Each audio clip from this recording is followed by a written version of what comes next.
আপনার নামটা বলেন। সমাপ্তি। সমাপ্তি। বয়স? 22।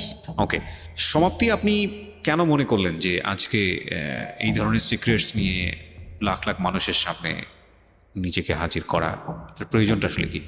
আসলে আমার মতো অনেকেই হয়তো ফ্যামিলিতে এরকম সিচুয়েশনে পড়ে, যাতে সবাই বুঝতে পারে আর মা বাবা যেন বাচ্চাদের প্রতি বেশি খেয়াল করে, এই জিনিসগুলো যাতে বুঝতে পারে, তাদের সঙ্গে ফ্রিলি কথা বলে, এই জন্যই আসা। আচ্ছা, এবং আপনি কি আমাদের অনুষ্ঠানটা শোনেন? হ্যাঁ রেগুলার শোনেন? রেগুলার বলতে ওইরকম শোনা হয় না, এই সারাদিন কাজ করে হাজব্যান্ড আসে, বাচ্চা নিয়ে ঘুমায় পড়া হয়, ইউটিউবে শোনা হয়। ওকে ঠিক আছে, চলেন। আপনি যেহেতু ইউটিউবের কথা বললেন, আমি একটু বলে নিই শুরুতে প্রিয় শ্রোতা, আমাদের ইউটিউব চ্যানেলটি হচ্ছে www.youtube.com/dfm904। আমি আবারও বলছি youtube.com/dfm904। এবং আপনারা নিশ্চয়ই জানেন আমাদের ইউটিউবে একটা বিশেষ সুযোগ সুবিধার কথা আমরা বলে আসছিলাম অনেকদিন ধরে, এবং সেটা চালু হতে যাচ্ছে খুব শীঘ্রই।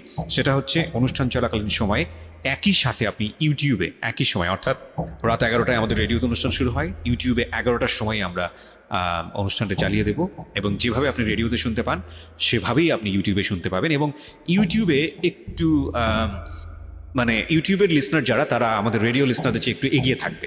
কেন এগিয়ে থাকবে? যদি আপনার অনুষ্ঠানটা ইউটিউবে যদি সাবস্ক্রাইব করে থাকেন তাহলে বুঝতে পারবেন। সুতরাং এটা একটা গ্রেট নিউজ আপনাদের জন্য। একই সময় মানে রেডিওতে 11টার সময় শুরু হবে, ইউটিউবে 11টার সময় শুরু হয়ে যাবে। সো এটা আপনাদের জন্য একটা গ্রেট সুযোগ। তবে এটা ঠিক যে এটা ভিডিও না, এটা প্রিমিয়ার হবে, মানে আপনারা যখন টিউন করবেন 11টার সময় আপনারা পুরো অনুষ্ঠানটা ওখানে শুনতে পারবেন। সো ইউটিউবে যারা সাবস্ক্রাইব করেননি তাদেরকে আমি বলবো যে ইউটিউবে please subscribe it, www.youtube.com/dfm904। Subscribe করে নোটিফিকেশনটা অন করে রাখবেন। সমাপ্তি, শুরু করুন আপনি যেখান থেকে আপনার বলতে ইচ্ছে করে, কারণ আপনি যেহেতু আমাদের অনুষ্ঠান শোনেন, you have lot of ideas about our programme. So আপনি আপনার মতো করে শুরু করুন। প্রথমে আমরা ব্যাকগ্রাউন্ডে থাকি, তারপর আমরা দেখে আসলে আপনার জীবনের সিক্রেটসটা কি। জি, ছোটবেলা থেকেই শুরু করি। শিওর। ছোটবেলায় আমার ভাই হওয়ার পরে আমি 9 বছর পর হই। আচ্ছা। তা আমার বাবা বলতো যে এবার যদি মেয়ে না হয়, মানে আমার মাকে বলতো যে তাহলে কিন্তু তোমাকে রাখবো না। প্রথমে আপনার ভাই হয়? হ্যাঁ। আচ্ছা। তারপর আল্লাহর রহমতে আমি হই। আমার বাবা অনেক খুশি থাকে। আমাকে ভাইয়া যখন হয়, আমার মায়ের বয়স হয়তো তখন 13 বছর। জি। আমার বাবা লজ্জায় আমার ভাইকে কখনো কোলে টোলে নিত না, তা আমাকে অনেক আদর করতো। আচ্ছা। অনেক আদর করতো। আমি ছোটোবেলা থেকেই মানে গ্রামে বড় হই, তা সবাই যেরকম বলে যে সোনার চামচ মুখে দিয়ে জন্ম, ওর হচ্ছে এরকম। মানে আমার দাদার একটু সম্মান, আমার দাদা ছিল হচ্ছে প্রাইমারি স্কুলে চাকরি করতো। আর আমার দাদা মারা যাওয়ার পরে আমার বাবার মানে সব কিছু ঘাড়ে সংসারের কাজ টাজ পড়ে। আর আমার বড় চাচা হচ্ছে পড়ালেখা করতো, ছোট চাচাকেও আমার বাবা পড়ালেখা করায়। আচ্ছা। পড়ালেখা করালে আমার চাচা একটা টাইমে হচ্ছে মানে একটু বড় হই, তখন একটু বুঝতে পারি, হয়তো 4-5 বছর বয়স, তখন থেকে মানে আমাকে কিভাবে যেন মানে ভালো করে মানে ব্যাড টাচ যেটাকে বলে ওরকম করতো। আমি বুঝতাম না, তখন তো বুঝি না আসলে এগুলা কি, ওটা বোঝার বয়সও না আমার। মানে আপন চাচা? হ্যাঁ, আপন চাচা, ছোট চাচা। ওকে। আমি তখন অতটা বুঝি না। আমার ঘুম আসানোর সময় বা দেখা গেছে পড়তে বসানোর সময় করতো, আমি বুঝতাম না যে আসলে এগুলা কি, কেন করতেছে। ওকে। তা আমার বাবা একটা পর্যায়ে বুঝতে পারে, তার অ্যাপেন্ডিসাইডের অপারেশন করে, তার সামনেই হয় মানে ঠোঁটে কিস করা যেটাকে বলে, ওটা করে। আমি ভাবি ছোট তো তখন, এটা তো বুঝি না কি।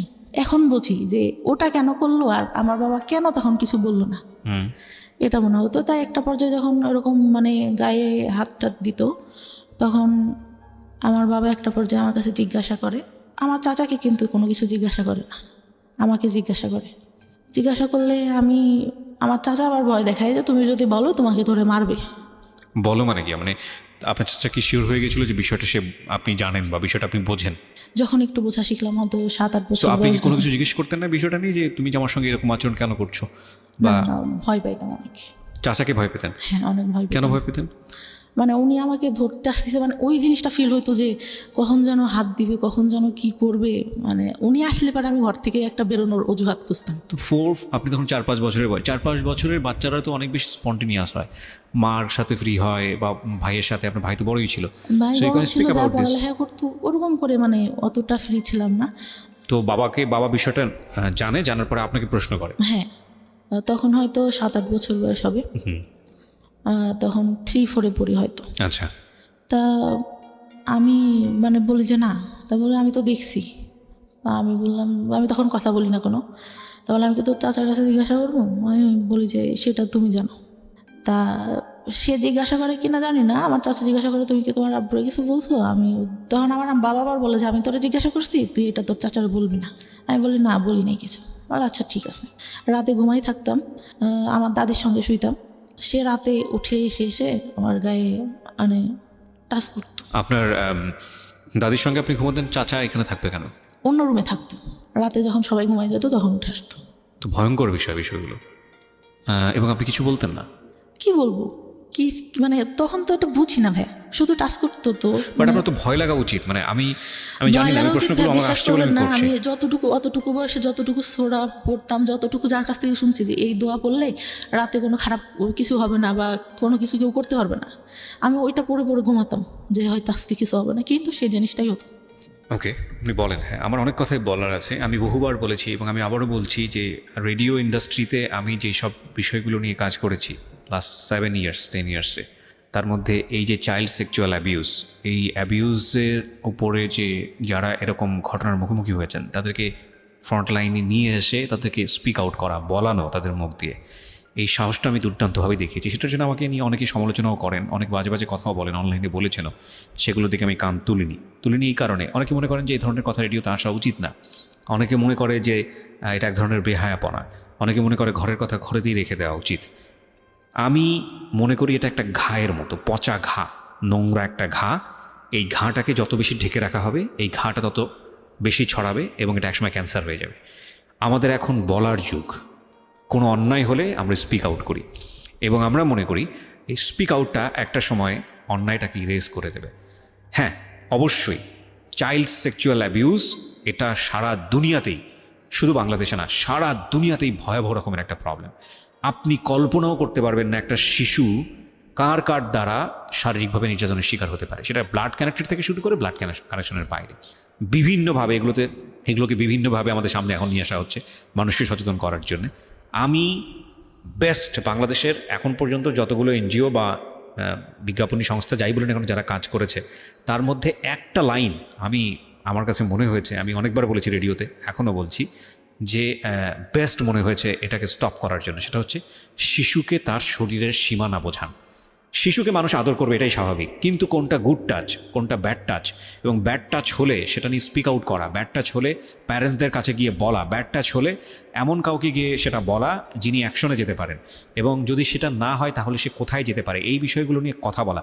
এটি স্কুলে বলা প্রয়োজন, এবং নট অনলি দিস, স্কুলে শুধুমাত্র না, ফ্যামিলিতে বলা প্রয়োজন। এবং বলার জায়গা থেকে আপনি কিছু করতে চাচ্ছেন, শিওর, এবং বলার জায়গাটা থেকে আমার মনে হয় তারা একটা নির্ভরতার জায়গা ক্রিয়েট করার প্রয়োজন। সো এটা নিয়ে আমি বহুবার রেডিওতে বলেছি এবং আজকের এই স্টোরিটা হয়তো সেদিকেই যাচ্ছে। আমরা একটু ওয়েট করি, সামনের দিকে একটু আগাই, কারণ আমি জানি যে আজকের এই সমাপ্তির গল্পের মধ্য দিয়ে বাংলাদেশের অনেক মেয়ে নিজেদের শৈশব খুঁজে পাবে। আমি ডেফিনেটলি শিওর, কারণ এগুলোর উপর যারা কাজ করেন তাদের যেই পার্সেন্টেজ, মানে তারা যেসব পরিসংখ্যান আমাদের সামনে তুলে ধরে, সেটা কিন্তু রীতিমতো ভয়াবহ। আমরা নারী শিক্ষা নিয়ে কাজ করেছি, আমরা শিশুর পুষ্টি নিয়ে কাজ করেছি সরকারি তরফ থেকে, আমরা যেটা বলছি, এবং এগুলোতে আমাদের যে অর্জন সাউথ এশিয়ার মধ্যে, এটা মাইল ফলক সারা বিশ্বের কাছে, মাইল ফলক লাস্ট 10 ইয়ার্সে। এবং আমাদের এখন কাজ করা উচিত শিশুর পরিপূর্ণ মানসিক বিকাশ নিয়ে, এবং এখানে সরকারের যেরকম পৃষ্ঠপোষকতা প্রয়োজন, একইভাবে বেসরকারি পর্যায়ে যৌথভাবে কাজ করা প্রয়োজন। শিশু, নারী হোক কিংবা পুরুষ হোক, মানে আমি যেটা বোঝাচ্ছি, ছেলে হোক কিংবা মেয়ে হোক, এই জায়গাটায় আমাদেরকে অবশ্যই এখন এনশিওরিটি দিতে হবে যে তার যেন একটা নিরাপত্তা বলয় থাকে। কারণ এটা যে কত ভয়ানক একটা ব্যাপার একটা শিশুর মানসিক বিকাশের জন্যে, এটা যে তাকে কোথায় নিয়ে যেতে পারে আপনি চিন্তাও করতে পারবেন না। অথচ আমরা এই বিষয়গুলো যুগের পর যুগ ধরে আমরা অ্যাভয়েড করেছি, আমরা চুপচাপ থেকেছি। আমরা যখনই স্পিক আউট হয়েছে কেউ, মুখ বন্ধ করে দিয়েছি, এবং সেটা শুধু পরিবারে না, এটা মিডিয়ার ক্ষেত্রে হয়েছে। সো এই বিষয়গুলো নিয়ে আমি অনেক বেশি লাউড ছিলাম এবং সেই জন্য অনেক ধরনের হ্যারাসমেন্টের মধ্যেও যেতে হয়েছে। ফাইন, ইস লেস ওকে, চেঞ্জ আনতে গেলে কিছু না কিছু হ্যারাসমেন্ট শিকার হতেও হয়। ওকে, বলুন তারপর আপনার যেখানে আপনি ছিলেন, যে চাচার বিষয়টা বলছিলেন, তারপর ওরকম হতে থাকে। আমি স্কুলে অনেক পড়ালেখা অনেক ভালো ছিলাম, আচ্ছা অনেক ভালো ছিলাম বলতে 2-3 রোলের মধ্যে সবসময় থাকতো। আচ্ছা, আমি একটা জিনিস যেটা বুঝলাম, আপনার বাবা বিষয়টা জানলো এবং সে বললো যে চাচাকে না বলতে, না বলতে, এবং আপনি সেটাই করলেন। হ্যাঁ। এবং আপনি ধারণা করেছিলেন বাবা যেহেতু বিষয়টা জানে সুতরাং এটার একটা প্রতিকার বা কোনো একটা কিছু হবে, সেটা তখন হয়নি। না, ওকে, তারপর? পড়ালেখা অনেক ভালো থাকে, কিন্তু যখন মানে বুঝতে শিখলাম তখন পড়ালেখা থেকে মানে আমি কেমন যেন হয়ে যাই। মানে পড়ি কিন্তু আমি মানে সেরকম করে পড়ালেখা হচ্ছে না। আচ্ছা, মানে কনসেন্ট্রেশন যায় না নাকি আগ্রহ থাকে না, বা কোন কোথায় সমস্যা? পড়ালেখা করি কিন্তু টেনশন ভেতরে কাজ করে, ভালো লাগে না। সবাই যেরকম অন্য পাশে দেখতেছি, অন্য ছেলে মেয়েরা যেভাবে বড় হচ্ছে, ওদের লাইফে কোনো ঝামেলা নাই, আমার কেন এত সমস্যা, এটা মনে হতো। আর ক্লাস 5 থেকে ভালো রেজাল্ট হয়, তখন যখন 6-এ উঠি তখন থেকে পড়ালেখাটা ডাউন হতে থাকে আস্তে আস্তে। ওকে। আর তখন আমি রিলেশন বলতে আমার ফ্রেন্ডরা রিলেশন করতো ক্লাস 5-এ। তখন আমি বলি যে তোরা রিলেশন করিস, এটা কেন, এতটুকু বয়সে মানুষ রিলেশন করে? তা একটা ছেলে আমাকে পছন্দ করতো, আমাদের থেকে উপরে পড়তো, আমার খালাতো ভাইদের সঙ্গে পড়তো। তা আমি বলি যে ওরা বলতো যে তোর এই ছেলেটার সঙ্গে রিলেশন করাই দিব। আচ্ছা। আমি বললাম আমি তো ওনাকে পছন্দ করি না, কেন রিলেশন করবো? আমার খালাতো ভাইয়ের সঙ্গে আমার একটা বান্ধবী রিলেশন করতো, ওরা সবসময় খেপাইতো আমাকে। তা আমি বলতাম যে না, আমি কখনো করবো না। ওরকম বলতে বলতে আমি বললাম যে আমার একটা ভাইয়ের সঙ্গে সম্পর্ক আছে, মিথ্যা কথা যেটা বলি যে সম্পর্ক আছে। পরে বলতে বলতে মানে ওই ভাইয়াটা থাকতো ওর মামার বাড়িতে, তা একটা সময় ভালো লেগে যায়। ওই সময় তো ভাইয়া বুঝি না যে রিলেশনটা কী জিনিস। ওই ছবিতে দেখতাম পছন্দ করতেছে, দেখা হচ্ছে, কথা বলছে, এটাই। আচ্ছা। পরে কিন্তু তার মধ্যেও কিন্তু কন্টিনিউ আমার চাচা যখন বাড়িতে আসতো, তার মধ্যে একটা কথা ভুলে গেছি, আমার চাচা মানে মেন্টালি সমস্যা হয়। আচ্ছা। মানে আমার চাচিকে বিয়ে করার জন্য, আমার চাচি যে বিয়ে করবে এটার জন্য। তারপরে ডাক্তারের কাছে নিয়ে যায়, ডাক্তার বলে যে পাগল টাগল কিছুই হয় নাই, বিয়ে দিয়ে দেন, ঠিক হয়ে যাবে, যেটা বলতেছে সেটা করেন, শুধু শুধু কেন টাকা ঢালতেছেন। আচ্ছা। ডাক্তার রেগে এক পর্যায়ে বলে। ওকে। পরে নিয়ে এসে আমার বড় চাচা তো বলে দিছে যে ওর পড়ালেখাও করাবো না, কিছুও করাবো না, আমি ওকে দেখতে পারবো না, তুইও বাদ দে, তুই করে কোনো লাভ নাই ওর জন্য কিছু করে। আমার বাবাকে বলে। আমার বাবা তখন কান্না করে আর বলে যে আমার বাবা বেঁচে নাই, আমার বাবা যদি বেঁচে থাকতো তাহলে তো এরকম হইতো না, আমার যদি রক্ত বিক্রি করেও কিছু করতে হয় আমি আমার ভাইয়ের জন্য করবো, এরকম করে বলে। আচ্ছা। তো বিয়ে দিয়ে দেয়, বিয়ে দিলে ভাই সেই রাত থেকেই ঠিক। আচ্ছা। মানে সে একদম পুরা সুস্থ। ওকে। কিন্তু তার মধ্যেও কিন্তু যখন ওই সমস্যাটা হয় তখন কিন্তু আমাকে কখনো ওরকম কিছু করে নাই, বা ও সবাই লোকজন থাকতেই আসতেছে, কিন্তু তারপর থেকে কিন্তু আবার শুরু হয়। আচ্ছা। তো ক্লাস 6-এ ওঠার পরে ওরকম রিলেশন হওয়ার পরে মানে একটা পর্যায়ে কি হয়, আমার বাড়ি থেকে জেনে যায়, আমার বাবা আমাকে ধরে অনেক মারে, রাতে মাঠে নিয়ে যেয়ে বাঁশ আছে না, বাঁশ দিয়ে অনেক মারে, আমার গায়ে একদম রক্ত জমে যায়। ওকে। ওই সময়টা যদি বুঝাই বলতে ভাই তাহলে তো বুঝতাম, তখন তো বুঝি না। পরে তারপরে 6-এ ভালো একটা রেজাল্ট আসলো, আসার পরে 7 উঠলাম। ওরা পরে মানে অনেক রাগ হইতো আমার, যে কেন এরকম কেন করবে আমার সঙ্গে। ওকে। আর ছোটবেলা থেকে ভাই এমন করে মানুষ করছে আমাকে, আমি কখনো কোনো কিছু না চেয়ে আমার বাবার কাছে পাইনি। আচ্ছা। যখন যেটা চাইছি। পরে কি হয়, যখন একটু মানে 8-এ উঠলাম, JSC-তে অনেক খারাপ রেজাল্ট হয়, JSC-তে রেজাল্ট খারাপ হলো, তারপর থেকে যে রিলেশন করতাম ওইটা থেকে আমার বাবার একটু রাগ। আর বাবার কথা কি বলবো, মানে বাবা তো বাবাই, জন্ম দিচ্ছে, মা বাবাই হয়। তো তখন থেকে তো আমার একটা ছেলের সাথে সম্পর্ক হয়, আমার মামা থাকে একটা, তিনি ডাক্তার ছিলেন, তার বোন, মানে দূর সম্পর্কে। আমার মা আর বাবার বাসা কাছাকাছি, ওই খালাতো ভাইটার সাথে সম্পর্ক ছিল। আমি তখন মানে ওইটা বলতে গেলে বলা যায় যে ফার্স্ট লাভ ছিল ক্লাস 9 থেকে। আচ্ছা। তো আমি অনেক মানে ওনার ইমোশনাল হয়ে যাই, ওই বয়সে যেটা হওয়ার কথা। আচ্ছা।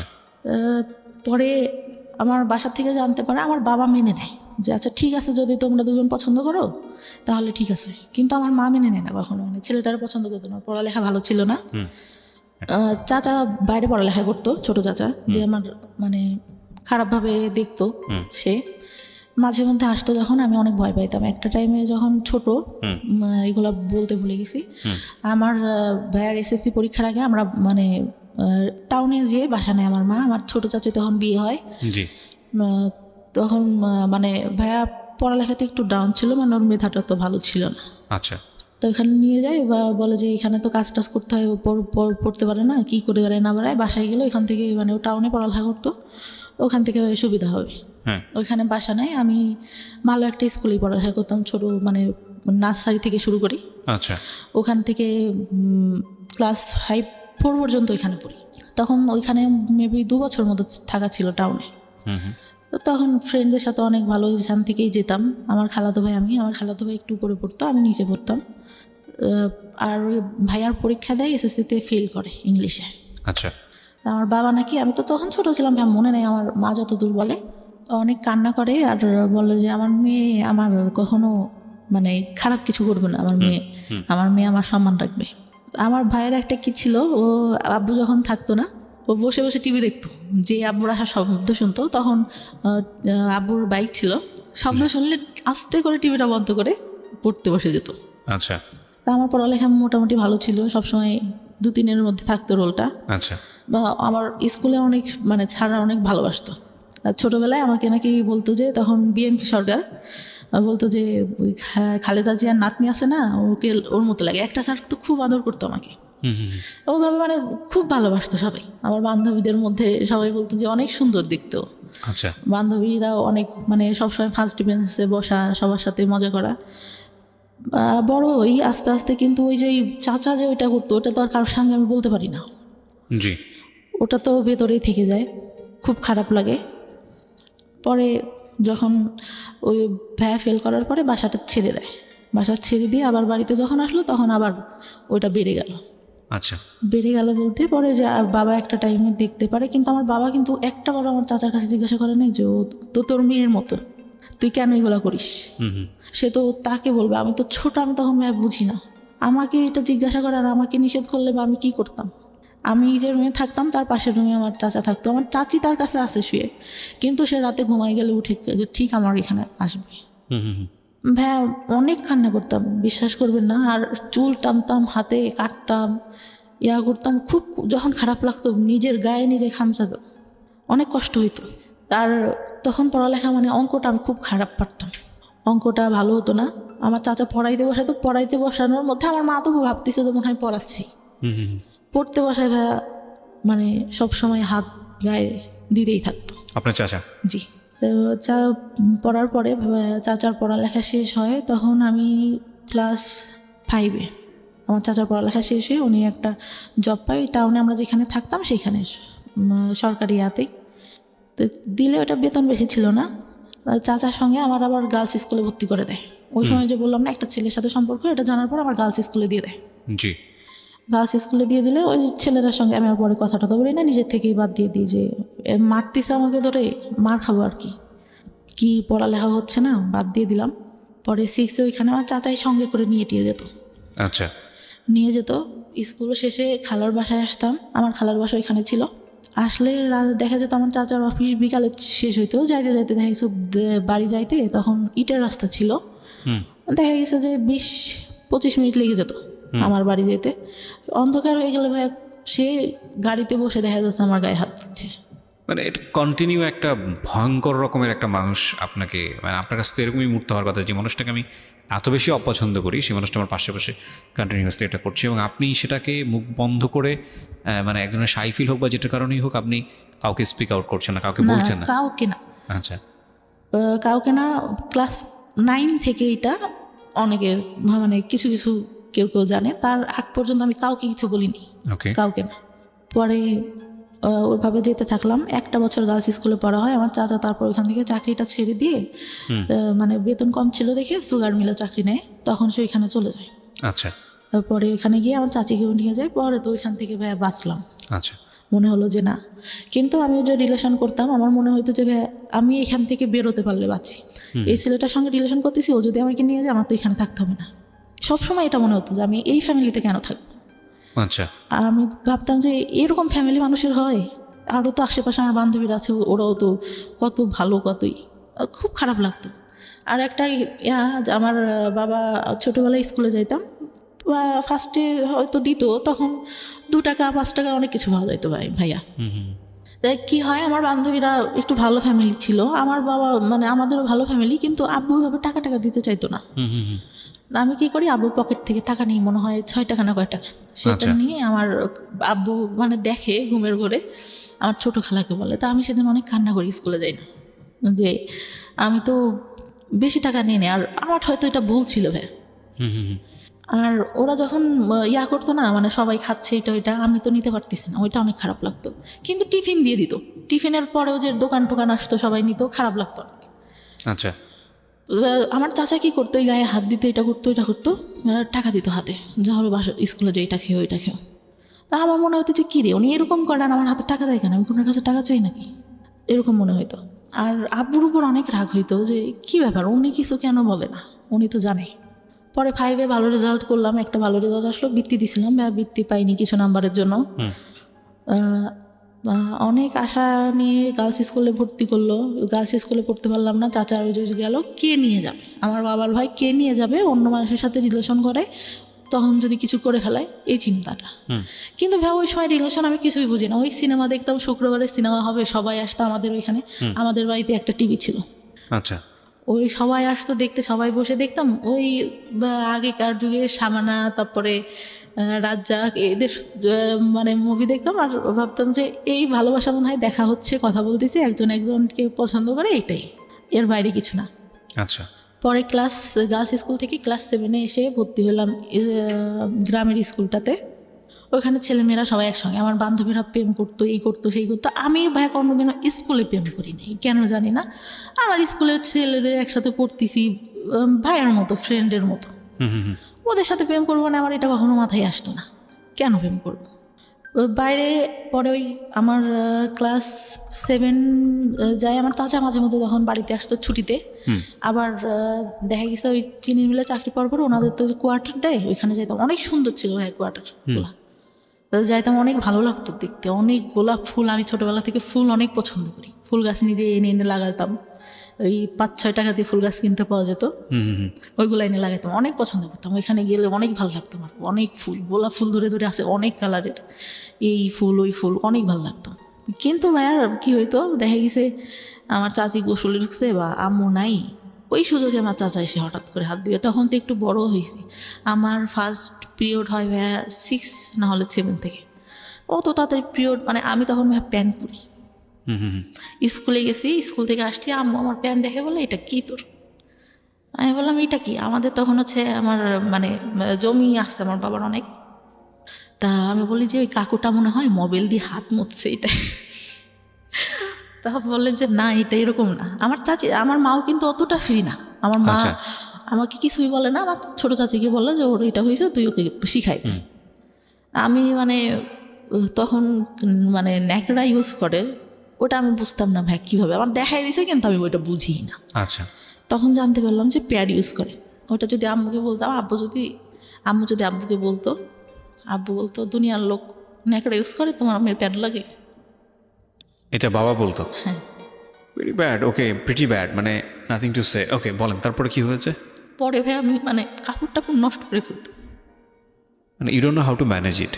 না বুঝতো। বিষয়গুলো আসলে খুব সেন্সিটিভ, মানে আমাদের সমাজে এগুলো নিয়ে কথা বলাটাও অন্যায়, কিন্তু এগুলো একটা মানুষের জীবন আচরণের সঙ্গে জড়িত। এবং একটা মানুষকে যদি আমরা সুস্থভাবে বড় করতে চাই, তাহলে তার যে বেসিক নিডগুলো, এই নিডগুলোকে আমাদের সাপোর্ট দেওয়া উচিত। একটা মেয়ে শুধুমাত্রই লেখাপড়া শিখে, নারীর শিক্ষা, নারীর অধিকার, অমুক ঠুমুক এগুলো নিয়েই শুধুমাত্র একজন নারী না, নারী জন্মগতভাবে একজন পুরুষের চেয়ে আলাদা, সুতরাং তার আলাদা কিছু সাপোর্ট দরকার হয়, এবং সেটা ফ্যামিলি থেকেই শুরু হওয়াটা জরুরি।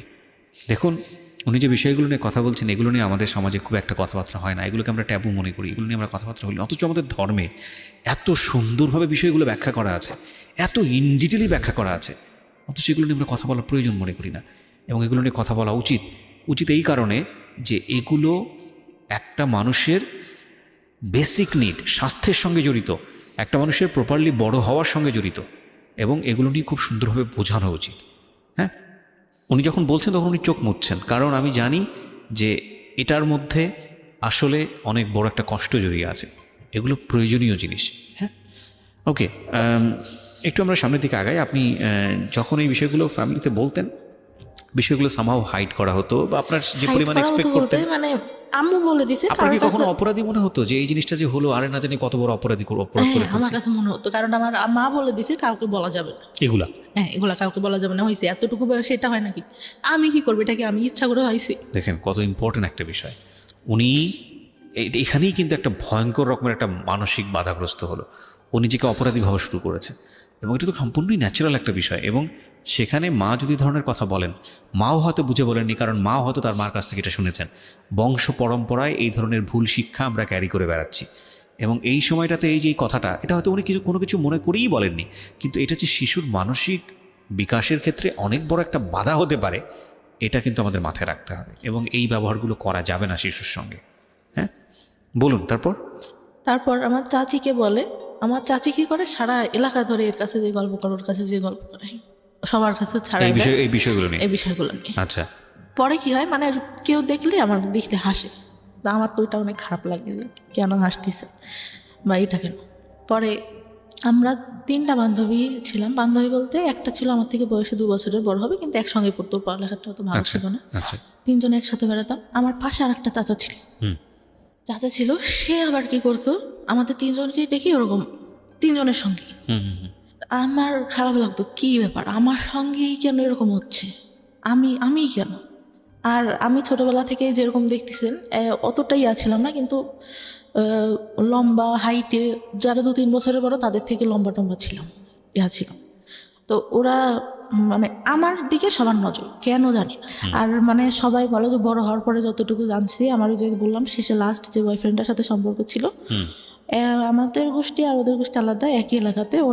ও বলা বলি করতো যে তোমাদের গোষ্ঠীর মানে লোকদের ইয়াটাই খারাপ, সবাই একই রকম।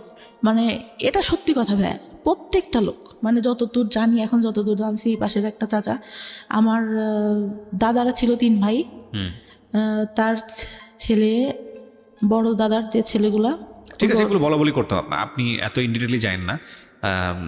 হয়তো বিষয়গুলো নিয়ে আমরা ভেবে তো আসলে অনেক বলতে পারবো না। হ্যাঁ, খারাপ ছিল, মানে যাই হোক আপনাদের সবাই এই সম্পর্কে আর লোকজন আজে বাজে কথা বলতো, এটুকুই এনাফ। ওকে, তারপর? মানে বলতো গোষ্ঠীটাই ভালো না, গোষ্ঠীর লোকজনই ভালো না, এরকম বলতো। তারপর ওরকম হওয়ার পরে আমার যখন ওইরকম হলো, পরে আমি তো খেললে ওই যদি চাচাকে দেখতাম, ভয় দিতে ওইখান থেকে সরে যেতাম, আচ্ছা, যে কি করবে, আবার ডাকবে কিনা। আচ্ছা। সবাই গাছ উঠতে পারতো, আমি গাছ উঠতে পারতাম না, আমার খুব আফসোস লাগতো। ছোট একটা গাছ ছিল, ওইটা উঠতে পারতাম, তাছাড়া উঠতে পারতাম না। জি। আর সবাই মানে আমাদের ফ্যামিলিটা যেহেতু সব ইয়ার থেকে একটু ভালো ছিল, সবাই আমাদের ওইখানে আসতো, আর আমার বাবা এইটা ওইটা কিনে দিত, খাইতাম। তা সবাই ওইটার জন্য আসতো মানে আমাকে সবাই খেলবে। আর এত বোকা ছিলাম ভাই, বিশ্বাস করবেন না, ভালো ভালোটা সবাইকে দিয়ে দিতাম, নিজে না খেয়ে। এখন পর্যন্ত এই অভ্যাসটা আছে। তা যখন 6 থেকে গার্লস স্কুল থেকে 7 আবার এখানে এসে ভর্তি হলাম, বান্ধবীরা প্রেম করে, এই করে সেই করে, আমার খুব খারাপ লাগে, স্কুলে কেন এটা করবো, আবার স্যাররা দেখা যাচ্ছে ওইটা নিয়ে খারাপ খারাপ কথা বলতেছে, তো খারাপ লাগে। তারপরে আমি স্কুলে যাই, যখন পিরিয়ড হতো তখন স্কুলে যাইতাম না ভাইয়া, কারণ আমি ক্যারি করতে পারি না ওটা, আমি কাপড় নোংরা করে ফেলতেছি। আচ্ছা, এই সময় আপনার মা আপনাকে কোনো সাপোর্ট দিত না?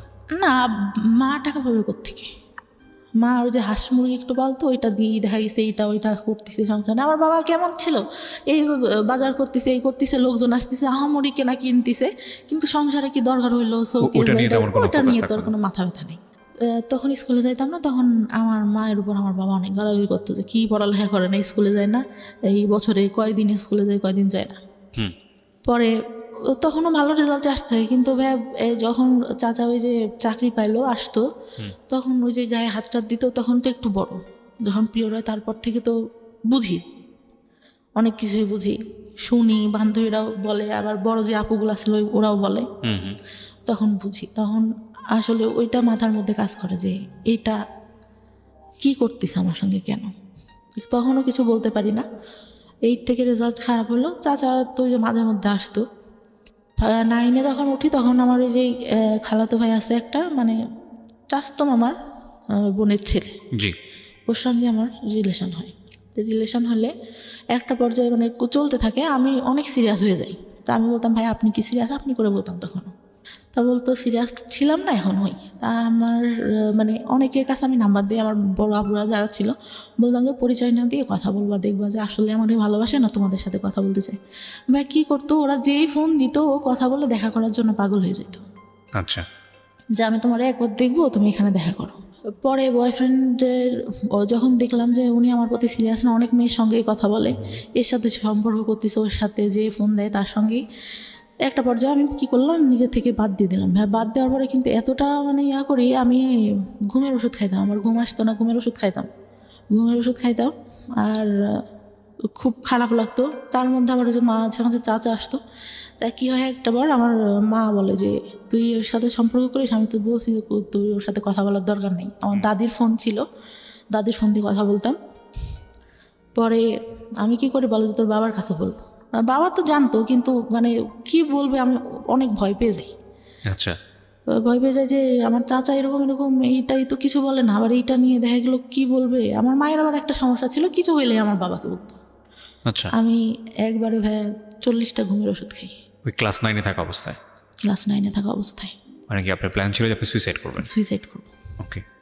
খেলে তখন মানে আমার পরীক্ষা তার 2 দিন পর আচ্ছা, ক্লাস 9-এর। পরে আমি মানে দরজাটা যে লাগাবো, আমার এটা মনে নেই, আমি বিছানার উপর দিয়ে শুয়েছি, আমি মানে ঘুমাই গেছি নাকি আমি জানি না, কিছু বলতে পারি না। পরে নাকি যতদূর শুনছি, যতদূর আমাদের এই কাজের ছেলেটা আম্মু যতদূর বলছে, আর বাবা উঠাই নিয়ে আসে, শুধু আমার মনে আছে আমার বাবা আমাকে মারছে, এতটুকু মনে আছে, যে অনেকগুলা থাপ্পড় মারে আমার মুখে। ওকে। মানে ঘুমের মধ্যে আমার শুধু অতটুকুই স্মরণ আছে। আমি নাকি অনেক বমি করি ভাইয়া, আচ্ছা, বমি করি। আমার 4-5 দিন পর্যন্ত কোনো ছিল না, আমি জামাটা চেঞ্জ করবো এটাও করতে পারতাম না। গোসল খাওয়া সব আম্মার দাদি ধরে করাইতো। পরে আমার বয়ফ্রেন্ডটার সাথে হয়ে যাওয়ার পর ক্লাস 10-এ যখন উঠলাম, আমি 9 থেকে অঙ্কে অনেক খারাপ রেজাল্ট করি। অঙ্কে মানে 10-এ মনে হয় 34 না কত পেয়ে পাশ করি।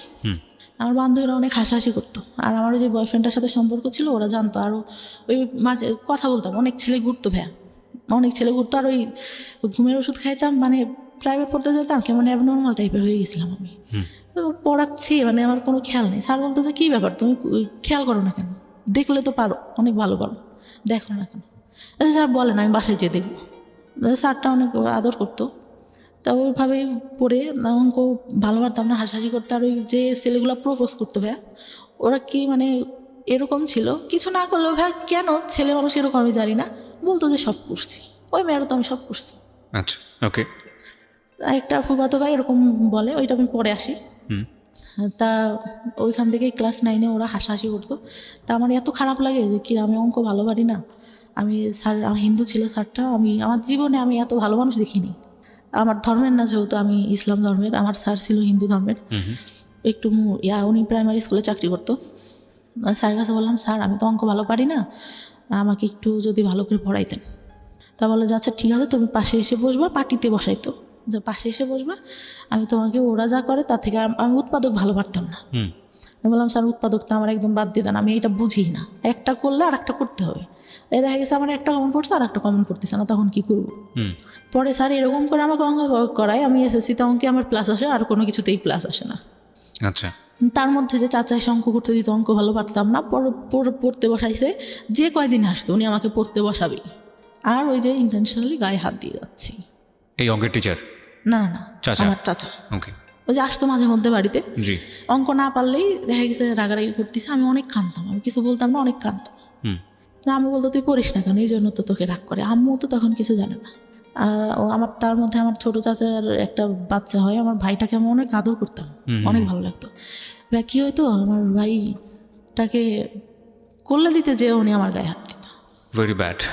আমার মনে হতো আমি মারা যাবো, আমি এই সংসারে কেন, এর থেকে যদি একটা গরিব ঘরেও জন্ম হইতো তাহলে মনে হয় এর থেকে মানুষ ভালো থাকে। কোন ক্লাসের ঘটনা এটা?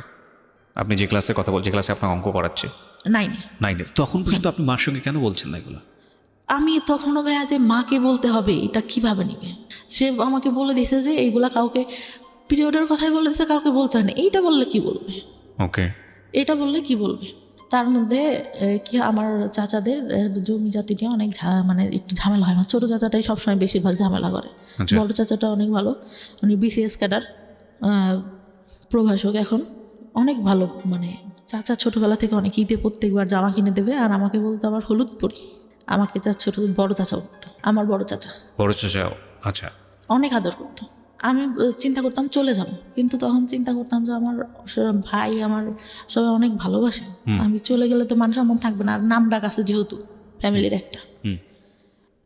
এসএসসি পরীক্ষার আগে আমি সম্পূর্ণ সবার সঙ্গে কথা বলা বন্ধ করে দিই, যে আমার এমনিতে অঙ্কেটে ভালো পারি না, আমি কারোর সঙ্গে কথা টথা বলবো না, আমি পরীক্ষাটা ভালো মতো দিই। তো পরীক্ষাটা দিই, পরীক্ষা দেওয়ার পরে আসলো এই কোনো রকমে মানে পাশ করলাম, ভালোই মোটামুটি একটা রেজাল্ট আসলো। আসার পরে আমি মানে বাইরে ভর্তি হওয়ার ইচ্ছা আমার অনেক। তা টাউনে সরকারি মহিলা কলেজে আমার সব মানে ইয়াটিয়া দিলাম, চান্সও হইলো এখানে, কিন্তু আমার আব্বা ভর্তি করলো না। কেন করলো না? যে ওই ছেলের সঙ্গে সম্পর্ক আছে, যদি ওইখানে যেয়ে দেখা টেকা করে, এই জন্য। হয়তো তো তার জায়গা থেকে এটা ঠিক ছিল, কারণ আমি করবো না এর গ্যারান্টি কি আমার, আমি নিজের থেকেই বলতেছি। পরে ভর্তি করলো না, ওইখানে একটা স্কুল কলেজে ভর্তি করলো। এমনিতে মানে আমাদের এখান থেকে একটু টাউনে যে কলেজটা ছিল, যেতে 30 মিনিট মতো লাগতো। তো ওইখানে আমার বাবার যে ফ্রেন্ডের ছেলেটা আবার ওইখানে কলেজে কীভাবে যেন খোঁজ পায় আমাকে, মানে ওই ছেলেটার আবার কী হয় ভাই বলতে ভুলে গেছি। আমার এসএসসি পরীক্ষার পর আমার ফুপুর বাসায় আমি বেড়াইতে যাই। আচ্ছা। গেলে তা ওরা তো আমাদের বাসা থেকে আগের থেকে আসেই, দেখা গেছে একটা অকেশন হলে, একটু অনুষ্ঠান হলে আসে, আঙ্কেল আসে, আঙ্কেলের ছেলে আসে। তা আসলে পরে ওরা বলে যে যেন আমাদের সঙ্গে পরে ওই আপুটার সঙ্গে এই ভাইয়াটার সম্পর্ক আছে। আমি কী বলিস, ও তো আমার দিকে একটু এরকম তাকায়, আমি তো বুঝি। আমার ফুফাতো ভাইদের বলে যে না, সত্যি কথা, অনেক ভালো সম্পর্ক, আর ওরা অনেক ভালোবাসে ওই আপুটাকে, আপু অনেক ভালোবাসে। আমি বলছি আচ্ছা, আজকের দিনের মধ্যে যদি আমি ওর সাথে সম্পর্ক করে দেখাইতে পারি, একটা বাজাবাজি ধরনেরই। তারপরে আর কি করি, আমার ফুফাতো ভাই ফোন দেয়, আমি ওর সঙ্গে কথা বলি। কথা বলে ঠিক সন্ধ্যার সময় ফোন দিছে, আচ্ছা আমি তোমাকে একটা কথা বলতে চাই সমাপ্তি, তুমি কি আমার কথা যদি হ্যাঁ হয় হ্যাঁ বলবা, নাহলে পরে না বলবা। আমি বলছি জি বলেন। বলতেছে তুমি কি আমাকে লাইক করো? আমি বলছি যে দেখি, চিন্তা করে দেখি। তার রেগে কেটে দেয়। আমি আবার ফোন দিয়ে ওদেরকে ডেকে শোনালাম যে দেখ কি বলে, যে ওই ছেলে মেয়ের সাথে নাকি সম্পর্ক, তাই লেগে। পরে বলতেছে যে, আমি বলতেছি হ্যাঁ পছন্দ করি। আপনি? আচ্ছা I think I love you, ও বলে আমাকে। আচ্ছা ঠিক আছে, আই লাভ ইউ টু। কিন্তু আমি তো মানে ওরকম করে না। তো ওরা যে আবার কি করে, ওই মেয়েটাকে বলে দেয় যে আপনি যার সাথে সম্পর্ক করেন ওই ছেলেটাতে এই হয়েছে। আমি কিন্তু ওকে আমি বলছি তুইরা কিন্তু বলবি না, একটা মেয়ে কষ্ট পাবে। আমার যতটুকু মানে মাথার মধ্যে আছে, ও কষ্ট পাবে শুনলে। যাই হোক, ছেলেটা ভালো না, আমি যতটুকু জানতাম। পরে কলেজে ওঠার পরে, কলেজে যখন ভর্তি হলাম, ওই ছেলেটা কোত্থেকে খোঁজ পাই জানি না, ও প্রত্যেক দিন এসে কী করতো, একটা রুমে 2টা দরজা ছিল, ছেলে দাঁড়া করা রাখতো 4টা। নেশা করতো ভাই প্রচুর পরিমাণে। একটা পর্যায়ে ওর বাবা মানে টাকা পয়সা দেওয়া বন্ধ করে দেয়। ওর পুরা মানে আমার সাথে দেখা করার যে আব্বু টাকা দিত, আমার কাছে থাকতো, এতটুকু ধারণা তো আছে। ও ব্যাগের থেকে টাকা নিয়ে নিত, হাত দিয়ে জোর করে নিয়ে এরকম করতো। একদিন যখন তখন যেখানে সেখানে ডাকতো। আমি আবার ভাই অনেক ভয় পাইতাম, যে বাবার একটা সম্মান আছে, বাবার টাউনেই দোকান ছিল একটা, ব্যবসা করতে যেহেতু উনি। তা একদিন ডাকে একটা মার্কেটের উপরে, ওখানে একটা ব্যাংক থাকে, এই পাশে আমরা কথা বলতেছি, চেনা জানা একটা লোকই দোকানে, ওই দোকান থেকেই সব কিছু নিতাম। আর আমার এমন ছিল, টাউনের সব দোকানে বলা ছিল যে আমার মেয়ে যদি কিছু এসে নিতে চায়, আপনারা দিয়ে দেবেন, টাকা চাবেন না কখনো, যা লাগে আমি দিয়ে দেবো। আমার ছিল, আমি দোকানে গেলে একটা জিনিস পছন্দ হইলে না নিলে আমার কেন রাতে ঘুম আসতো না। আচ্ছা। তা ওই আঙ্কেলটা আমার খালুর দোকান ছিল ওখানে একটা, আমার খালুকে বলে যে এরকম দেখা করছে। মানে এত বাজে করে উপস্থাপন করে দেখা করাটা আমার বাবা নিতে পারে না। এত বড় একটা লাঠি নিয়ে আমার মারার জন্য বসে আছে। রাতে ডাকছে, আমার মা সহ গেছে, আমার মা পাশে বসা। আমি বলছে যা সত্যি তাই বলবে। আমি মামার কাছে যেগুলো জিজ্ঞাসা করে আমি বলি যে না, এরকম তো কিছুই হয়নি। পরে আব্বু বুঝতে পারে যে মিথ্যা সত্য কথা, মানুষের কথা শুনলে বুঝতে পারে, তো কিছু বলে না, বলে আচ্ছা ঠিক আছে। তা ওনারা আবার এরকম বলে যে আপনার মেয়েকে বিয়ে দিয়ে দেন, নাহলে কিন্তু এই ছেলে অনেক প্রবলেম করবে, তাই বলে। তারপরে ইন্টার ফার্স্ট ইয়ারও তো তখন এসএসসির পরে ভর্তি হয়েছি। ইন্টার ফার্স্ট ইয়ার পরীক্ষার কিছুদিন আগে আমাকে একটা ছেলে দেখতে আসে। ছোটবেলা থেকেই চিনি, কিন্তু এভাবেও জানি না যে আমাদের এলাকায় বাসা, এটা জানি কার ভাই কার ছেলে এটাও জানি না। আমার আবার কেমন ছিল যে আমি কোথাও যেতে গেলে আব্বুর কাছে শুনতে হবে, আর বাইরে অত বেরোনোর কোনো ইয়া ছিল না আমাদের। আমি এলাকার মধ্যে আমাদের গোষ্ঠীতেও অনেকের নাম জানি, চিনি, একজনের মুখে চিনি, একজনের নাম জানি, এরকম অনেকে চিনিও না। তো কারণ গোষ্ঠীটা তো অনেক ছাড়ানো চিটানো, এক জায়গায় তো সীমাবদ্ধ না। তা ওই মানে শাড়ি পরিয়ে ওইটা দেখে নাকি ওর অনেক ভালো লাগে। পরে আমাকে আমার ভাইয়ের বিয়েতে তো যে মানে আমাদের বিয়ের পরে আবার দেখা যায় যে যেতে হয় বউয়ের বাড়িতে, মানে আমার ভাবির বাড়িতে যেতে হবে। তো আমার ভাই বলে যে তুই চল, আর আমার মামা তোমার কথা বলে যে ও চল। আমি বলি না যাবো না, আমার যেতে ইচ্ছা করে না। কারণ আমি তখন এই যে টেনশানে, আমার বয়ফ্রেন্ডের সাথে আমার ব্রেকআপ হয়ে গেছে, মন মানসিকতা ভালো থাকে না। আর ভাবিদের বাড়িটাও এরকম ছিল যে আমার পছন্দ না, মানে মাটির রাস্তা দিয়ে যেতে হতো, আমার ভালো লাগতো না। ওকে। তা বলছে যে আচ্ছা চল আজকে যাই, কালকে চলে আসবো। তা আমি আবার তখন একটা গোপনে ফোন ব্যবহার করতাম, ওটা বাসায় রেখে যাই। আসার পরে 16 তারিখে যাই মার্চের, 18 তারিখে ব্যাক করি। ওকে। ফোনটা খোলার পরে আমি দেখতেছি আমার ফোনে একটা মেসেজ, আমাকে তুমি খুঁজলে কেন? আমি তোমাকে খুঁজলাম, মানে কে এটা, আমি কাকে খুঁজলাম? ওকে। তারপর আমি মানে আমার ফোনে ব্যালেন্স থাকে না, আমি ফোন দিই। তা বললাম যে ভাই কে? বললো, ওর নাম ধরে বললো যে আমি অবাক। আমি বললাম যে আপনাকে আমি খুঁজলাম কে, মানে কি আমি আপনাকে কেন খুঁজবো? বলতেছে না, আমাকে একজন বললো তুমি আমাকে খুঁজছো। আমি আপনাকে খুঁজবো মানে আমি আপনাকে খোঁজার কোনো প্রশ্নই আসে না। তারপরে আবার ফোন দেয় যে আসলে তুমি আমাকে খুঁজো নাই, তুমি আমাকে দেখো নাই। ওর মধ্যে মানে কি হয়, আমার খালাতো ভাই একটা বিয়ে করে, সম্পর্ক করে, ওই যে মেয়ে দেখতাম ওর দিকে তাকায় থাকে। তা আমার খালাতো বোনের ওয়াইফের আবার সম্পর্কটা ভালো ছিল, মানে ইয়াটা ভালো ছিল না, চরিত্রটা ভালো ছিল না। অনেকের সঙ্গে, ভাইয়ের সঙ্গে ইয়া হওয়ার পরে হুট করে বিয়ে করে, প্রেম করে, অনেকের সাথে আবার কথা বলতে। এই বাসে যেতে গেছে, মানে ঢাকায় থাকতো ওরা, ঢাকা থেকে বাড়িতে যেতে গেছে, কারোর নাম্বার পাইছে, পাশে বসছে, তার সঙ্গে কথা বলা শুরু করে দিচ্ছে এরকম। আমি ভাবতাম যে আচ্ছা যে ছেলেটার সাথে কথা বলে এ কি সে নাকি, অবাকের কথা ভাবতাম। তো এইভাবে তাকায় আসছে কেন? আমি আবার পিছন থেকে বসে আমি আবার ওর দিকে তাকায় আছি।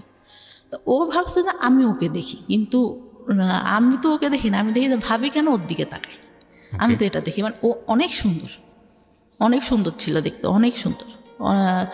ও 6 ফিট হাইটে, লম্বা, সেরকম দেখতেও সুন্দর।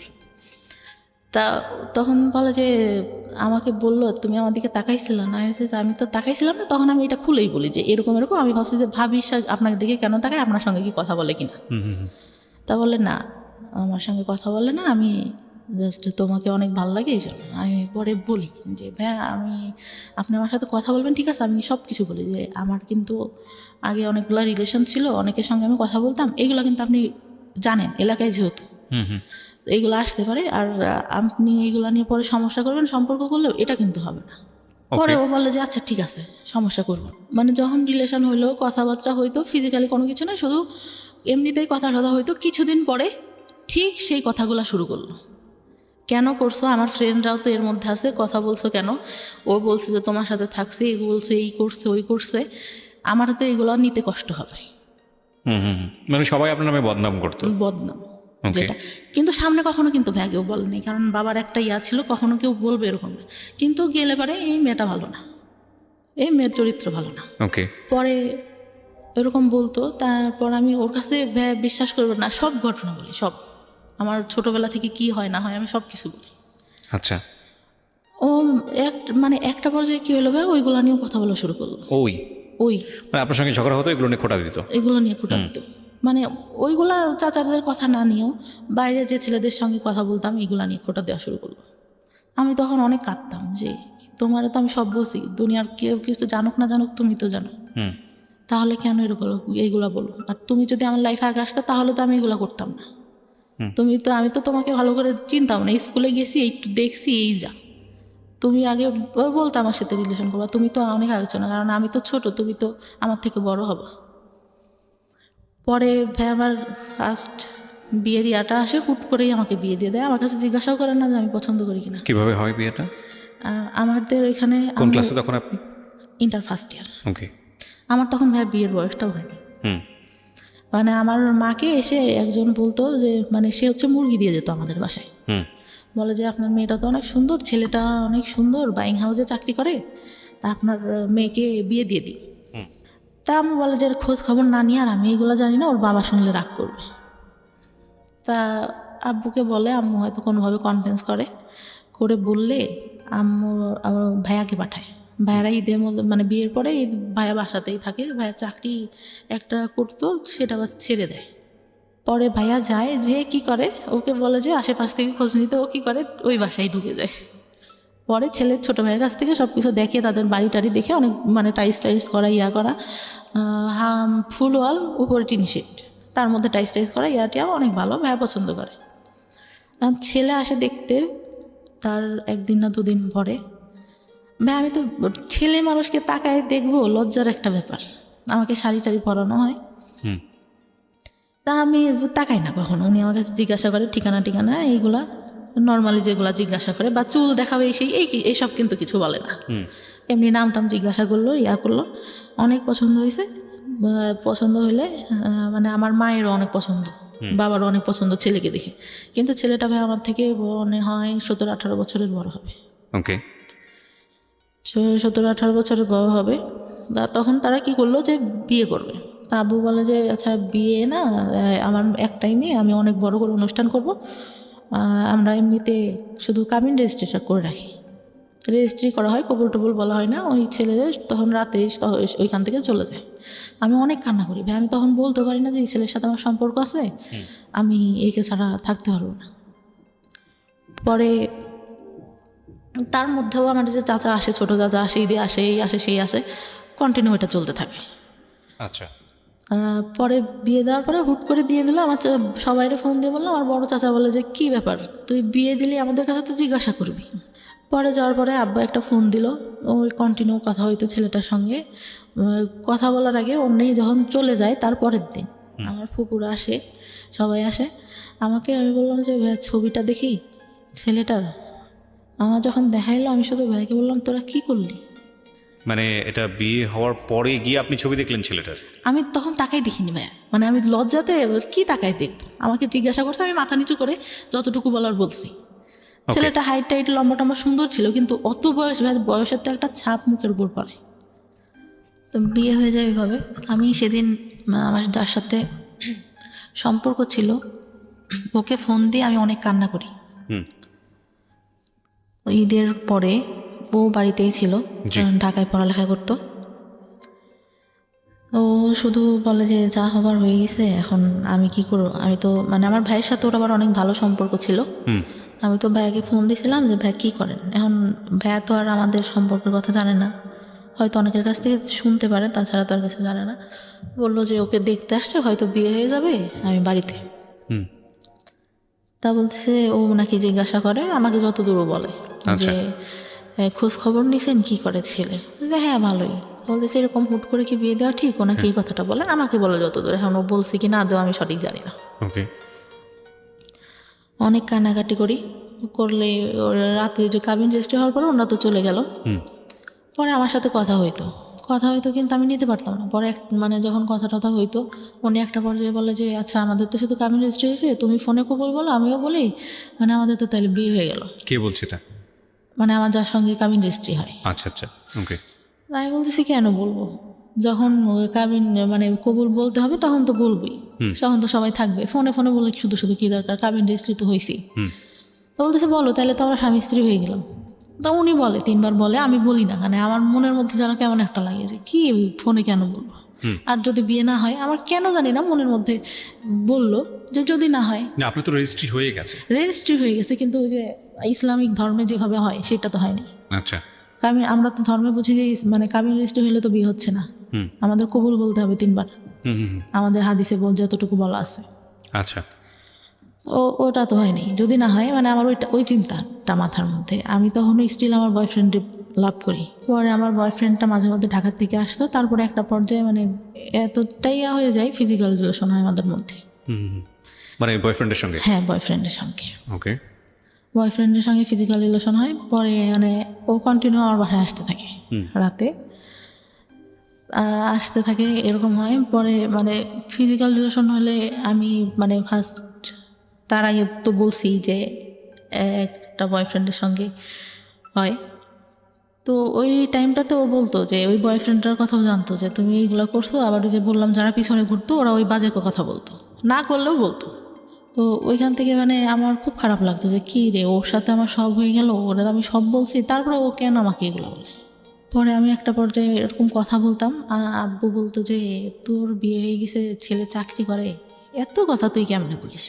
আর আব্বু তো আর জানতো না যে আমি অন্য কারোর সাথে কথা বলি, কিন্তু আব্বু হয়তো আজ করতে পারে একটু আচ্ছা, যে আমি অন্য কারোর সাথে কথা বলতেছি। পরে আমি তো কিছু বলি না। পরে আমার ফোনে একদিন ফোন আসে, খাচ্ছিলাম, আব্বুরা বসেছিল, হঠাৎ করে আননোন নাম্বার থেকে ফোন দেখে আব্বু যে বুঝতে পারে যে এইটা তো আমার মানে যার সাথে রেজিস্ট্রি হয় তার নাম্বার না। পরে কিভাবে যেন বুঝতে পারে জানি না। পরে ওই টাইমটাতে আবার কি হয়, একটা ছেলে আমাকে অনেক পছন্দ করতো, আব্বুকে মামা মামা করতো। আচ্ছা। পছন্দ করতো বলতে মানে আমার আব্বুকে ভাঙাই খায় মানুষ বলতে যেরকম ওরকম খাচ্ছে এখন পর্যন্ত, মানে এইটা বলতেছে এটা বলতেছে। আমার বাবা আবার তাকে এতটাই ভালোবাসে, এতটাই বিশ্বাস করে, আমার মনে হয় আমাদের থেকে তাকে বেশি ভালোবাসে। আমি বললাম যে ভাই আপনি তো আব্বুকে বলতে পারেন। আমার যখন ইন্টার ফার্স্ট ইয়ার ভর্তি করতে নিয়ে যায় তখন উনি আমাকে বলে বাইকে এটা কি বসে বিয়ের আছে। পরের ঘটনা এগুলো আপনার? না, বিয়ের আগে। আচ্ছা বলতে ভুলে গেছি। আচ্ছা। পরে উনি বলে, আমি বলি যে আপনার মামাকে বললেই তো পারেন, আপনার মামা তো আপনাকে অনেক ভালোবাসে, আমাদের তো তাহলে বিয়ে দিয়ে দেবে, আমার বলার কেস। বলছে আমি বলবো কীভাবে, তুই বল। আমি কি এতই বেহায়া যে আমি আমার বাবাকে দিয়ে বলবো যে আপনার সাথে বিয়ে দিক? আর আপনি মানে আমি এরকম করে বলি যে আমি হয়ে দেখতেছি আপনাকে এরকম। আপনার গার্লফ্রেন্ড ছিল, আমার ছোটো চাচির সঙ্গে পড়তো, ওনার গার্লফ্রেন্ডটা, আপনার গার্লফ্রেন্ড আমার ছোটো চাচির সাথে পড়ে। আমি যখন ছোটো তখন থেকে দেখতেছি, আমি হয়ে আমার বুদ্ধি হওয়ার পর থেকে আপনি এরকম, আপনাকে কেন বিয়ে করবো? তো কথায় কথা বলে তুই তো তাহলে প্রেম করিস নি। আসি প্রেম করি না করে এটা কোনো কথা না, আমার মা বাবা যার সাথে দেবে তার সাথেই আমি থাকবো। পরে ভাই কী করে, বিয়েটা হওয়ার পরে উনি কি করলো, ওই ভাইয়াটাই মানে কার কাছ থেকে খোঁজ খবর নিতে জানি না, তাদের জমি জায়গা নাই, হ্যান নাই তেন নেই, এসব বলে বিয়েটা 5 মাসের মাথায় ভেঙে দেয়। এটাই আপনার যে রেজিস্ট্রি হয়েছিল সেই বিয়েটা হ্যাঁ, ভেঙে দেয়? ভেঙে দেয়। আচ্ছা। তা আব্বু ওই বয়ফ্রেন্ডটার কথা জানতে পারে এক পর্যায়ে। আমি বলি আব্বুর কাছে বিয়েটা ভাঙার আগে, তা বলে যে তাহলে বিয়েটা ভেঙে দিই, ওর সাথে তোর বিয়ে দিব, এরকম করে বলে। কিন্তু ভাইয়া কী করলো, বিয়ে ভাঙার পরে ওই ছেলের সঙ্গে আমাকে বিয়ে দেবে না, অন্য জায়গায় বিয়ে দেবে, এই ছেলের সাথেও দেবে। আচ্ছা। আমি আমার বয়ফ্রেন্ডের কাছে বললাম, বয়ফ্রেন্ড তখন কি করতো, পেশায় কি ছিল? কিছুই করে না? পড়ালেখা করতো, আচ্ছা। ইঞ্জিনিয়ারিং পড়তেছিল। তো ও বললো যে আমি তো চাকরি বাকরি করি না, আর আমার মা মেনে নিবে না, তোমার বিয়ে ভেঙে দিছে, এইটা জানলে তো আমার মা নিবেই না। আসলে ভাই কথাটা ছিল হচ্ছে আমার যতটুকু দরকার ছিল ও তো আমার কাছ থেকে পাইছে, আমাকে কেন বিয়ে করবে, আমার যতটুকু ধারণা এখন বুঝি। পরে আমি অনেক কান্না করতাম যে আমি আব্বুকে বললাম তোমার কথা, তুমি এখন এইগুলো কেন বলো? বলছে আমার পক্ষে সম্ভব না তোমাকে বিয়ে করা, আর তুমি আমার ফ্রেন্ডদের সাথেও কথা বলতা, এইগুলো তোমাকে নিয়ে যখন সংসার করবো তখন মনে পড়লে আমি এটা মেনে নিতে পারবো না। আচ্ছা। তাই বলে। পরে একটা পর্যায়ে কী হলো, আমি মানে কথা বলাটা আস্তে আস্তে বাদ দিয়ে দিলাম, আর খুব মনে পড়তো, মাঝে মধ্যে কান্নাকাটি করতাম। ও মানে ভাইয়া অকথ্য ভাষায় আমাকে গালাগালি করতো। আপনার বয়ফ্রেন্ড? হ্যাঁ, এত বাজে বাজে কথা বকাবকি করতো ভাইয়া, আমি নিতে পারতাম না। অনেক কান্নাকাটি করতাম যে আমি তো তোমার আমার জীবনের এমন কোনো ঘটনা নাই যে বলি নাই, তুমি এগুলো কেন করতেছো? এগুলোর জন্য আসলে একটা ফ্যামিলি এডুকেশন প্রয়োজন হয়। মানে বিয়ের আগে ধরনের অনৈতিক সম্পর্কে না জড়ানো, বা শেয়ারিংয়ের জায়গা থেকে আসলে কতটুকু শেয়ার করব, যাকে শেয়ার করছি সে আসলে এতটুকু আস্থার জায়গা আছে কিনা। সো এগুলোর জন্য আসলে একটা ফ্যামিলি আন্ডারস্ট্যান্ডিংয়ের প্রয়োজন হয়, ফ্রেন্ডশিপের প্রয়োজন হয়, এবং একটা ফ্যামিলি আমার এডুকেশনের স্কুল প্রয়োজন হয়। জীবনে ভাইয়া একটা বান্ধবী ছিল অনেক ভালো, ও ক্লাস 4 থেকে চলে যায়, তারপর থেকে আমার কোনো ভালো বান্ধবী জীবনে আসেনি। রাইট, আপনি যে ভুলগুলো করেছেন আসলে ভুল করতে করতে শিখেছেন, তার আগে আপনি না, যে কেউ বলবে বুঝাবে এরকম কেউ ছিল না। রাইট। তো তারপরে কি হলো? পরে একটা পর্যায়ে এরকম বাদ দিতাম, আর আমি মাঝে মধ্যেই ফোন দিলে ওরকম বাজে বাজে কথা বলতো। পরে মানে ওই বিয়েটা ভেঙে গেলে আমি আবার আব্বুকে বললাম যে আচ্ছা যাই হয়েছে হয়েছে, ও তো আমাকে কী করবে না। আর আমি তো মানে চিন্তা করে দেখলাম, আব্বুকে বললাম যে ও বলতেছে এই কথাগুলা, তার থেকে বিয়ের পরে যদি অশান্তি করে তার থেকে এখন হয়তো বাদ দিয়ে দেওয়াই ভালো। ওই আগে আমার যে কাবিন রেজিস্টার হয় ওই ছেলেটা আবার মানে আমাকে খুব ভালোবাসতো, আর ওর বাবা আমাকে অনেক আদর করতো ভাই। মানে আমার মনে হলো যে আর একটা বাবা পাইছে আমার জীবনে, মনে এত ভালো লোকটা ছিল। মা ছাড়া কথা বলতো না আমার সঙ্গে কখনো, প্রত্যেকটা দিন আমি ফোন না দিলেও সে ফোন দিয়ে কথা বলতো। তা আমি একটা পর্যায়ে বললাম যে এতদিন কথা বলছি, আমার চাচাদের বললাম, আমার ফুফাদের বললাম যে আপনার আব্বুকে দেখেন ম্যানেজ করতে পারেন কিনা, ওই ছেলের সঙ্গে আমি কথা বলি। তখনও মানে কাবিন রেজিস্ট্রি হয়েছিল ওই ছেলেটার সাথে। ও বলে যে আচ্ছা তোমার বাসা থেকে যদি দেয় আমি তোমাকে নিব, কারণ আমি তোমার অনেক ভালোবেসে ফেলছি। পরে করার পরে কি হয়, আব্বু রাজি হইলো যাও, ওদের বাসায় গেল, ছেলে বাসায় নেই। আমার চাচা ফুপা ফোন দেয়, ছেলে ফোন ধরে না। ওর সেদিন ওর ভাবিরা ওর মারাও নাকি ভালো ব্যবহার করে না, ওর বাবা শুধু ভালো করে কথা বলে। পরে আমার চাচারা এসে বললো যে ওই ছেলে বিয়ে করবে না, হয়তো বিয়ে করতে চেয়ে ভেঙে দিবে এরকম। আচ্ছা। পরে ওই ছেলেটা আবার ফোন দিয়ে চাচাদের বলে আচ্ছা আমি একটু বাইরে ছিলাম এই জন্য ফোন, তুই ফোন ধরতা, বাইরে ছিল, আমাদের সামনে আসা নাই, ঠিক আছে। একটা কথা কি ভাইয়া, যেটা সত্যি কথা, ওই ছেলেটার অনেক বয়স ছিল, এই জন্য মূলত ও চাচাদের সামনে আসেনি। ওকে। ও ভাবছে যে এত ছোট মেয়েকে আমি বিয়ে করছি, আমার সাথে হয়তো দেখার পরে দিবে না, এই জন্য সে ভয় সামনেই আসেনি। আচ্ছা। আমি একদিন বিয়ের পরে যখন বিয়েটা ভাঙে নাই তখন বলি যে আপনার বয়স এত বেশি, আপনি আমাকে বিয়ে করলেন, আপনি তো দেখছেন আমি তো তখন তাকাই দেখি না, আপনি তো দেখছিলেন যে আমি তাকাইও দেখি নাই, আপনার কি এটা ঠিক হয়েছে? বলে আসলে এখন বুঝতেছি ঠিক হয় নাই, তারপরে তোমার কি মানে বিয়েটা ভেঙে দিব? হয়েছে না, মেয়েদের জীবনে একবারে আমাদের যে ফ্যামিলি যে স্ট্যাটাস ছোটোবেলা থেকে দেখে আসতেছি, একটা মেয়ের বিয়ে ভেঙে গেলে পরে আর ভালো বিয়ে হয় না। ছেলেটা ভাইয়া বয়স বেশি হলেও, যেটা সত্যি কথা আমার লাইফে দেখা, শ্রেষ্ঠ মানুষ ছিল, এত ভালো কথা। আর তাকে আমি ফোনে আমার বলা লাগতো না, 1 সপ্তাহ পর পর ফোনের টাকা লুট দিয়ে দিচ্ছে, ফোন দিলে কোনোদিনও ধরতো না, কেটে ব্যাক করতেছে। আচ্ছা। এরকম ছিল। পরে কী করলো, আমাদের যেদিন মানে বিয়ের কথা ছিল, ওদের ওই দিক থেকে দাওয়াত টাওয়াত সব দেওয়া শেষ, তার মধ্যে তো বিয়েই করে দিয়েছে, কিন্তু আমাদের এদিকে কোনো প্রোগ্রামই না। মূলত আমার বিয়েটা ভাঙে আমার বাবা ওই ছেলেটার কথা শুনে, আর হচ্ছে ভাইয়ের বিয়ে দেওয়ার পরে আমার বাবার হাতে হয়তো অত টাকা ছিল না, সে গল্প দিছে যে আমার একটাই মেয়ে, অনেক বড় করে হ্যান করবো ত্যান করবো, কোনো কিছু করতে পারবে না, এইটা কারণ ছিল। পরে হুট করে ছোট চাচা নিয়ে আসে, যে আমাকে মানে ছোটোবেলা থেকে ফিজিক্যালি টর্চার করতো, সে নিয়ে আসে। তা নিয়ে আসলে আমার বাবা বলে যে সব কাপড় কেন পরে আসিস, ভালো কাপড় পরতে পারিস না? আমি বাসার উপর কী পরবার, এবার আচ্ছা ভালো কাপড় পরতে। তা আমি মানে তখন একটু আন্দাজ হয় যে ভালো কাপড় কেন পরতে বলতেছে। তো নিয়ে আসলে ছেলেটা এত সুন্দর করে এত ভঙ্গিমায় কথা টথা বললো, আমাকে শাড়ি পরায় আবার সেই সামনে নিয়ে বসাইলো, সব কিছু জিজ্ঞাসা করলো। আমি ওনার ভঙ্গিমা দেখে কথা বলা দেখে, দেখতে সুন্দর ছিল আমার, মানে ভালোই, মানে একটাবার তাকাইছিলাম, ভালোই লাগলো। এর থেকে একটু বয়সই হবে, তারপরও বয়সের ডিস্টেন্স আমাদের 15 বছর মতো। তা আমাকে পরে হচ্ছে ওদের বাসার থেকে দেখতে আসবে, এর মধ্যে ওই ছেলে ভাই আমাদের মানে সব কিছু, আমার বাবা সব কিছু খোঁজ দিছে এক রাতের মধ্যে, একদিনের মধ্যে। আর নেওয়ার পরে ওরা বাসার থেকে আসে, আমি আবার বলি যে আমার যে আগে একটা হয়েছিল, এটা কি বলা হয়েছে কিনা। আমার মাকে জিজ্ঞাসা করলাম যে আমি কিন্তু পরে এবার বিয়ের পরে সমস্যা হবে, এটা কিন্তু আমি মেনে নেব না। ওকে। পরে ঘটককে বলে, ঘটক আবার বলে যে না বলা হয়নি।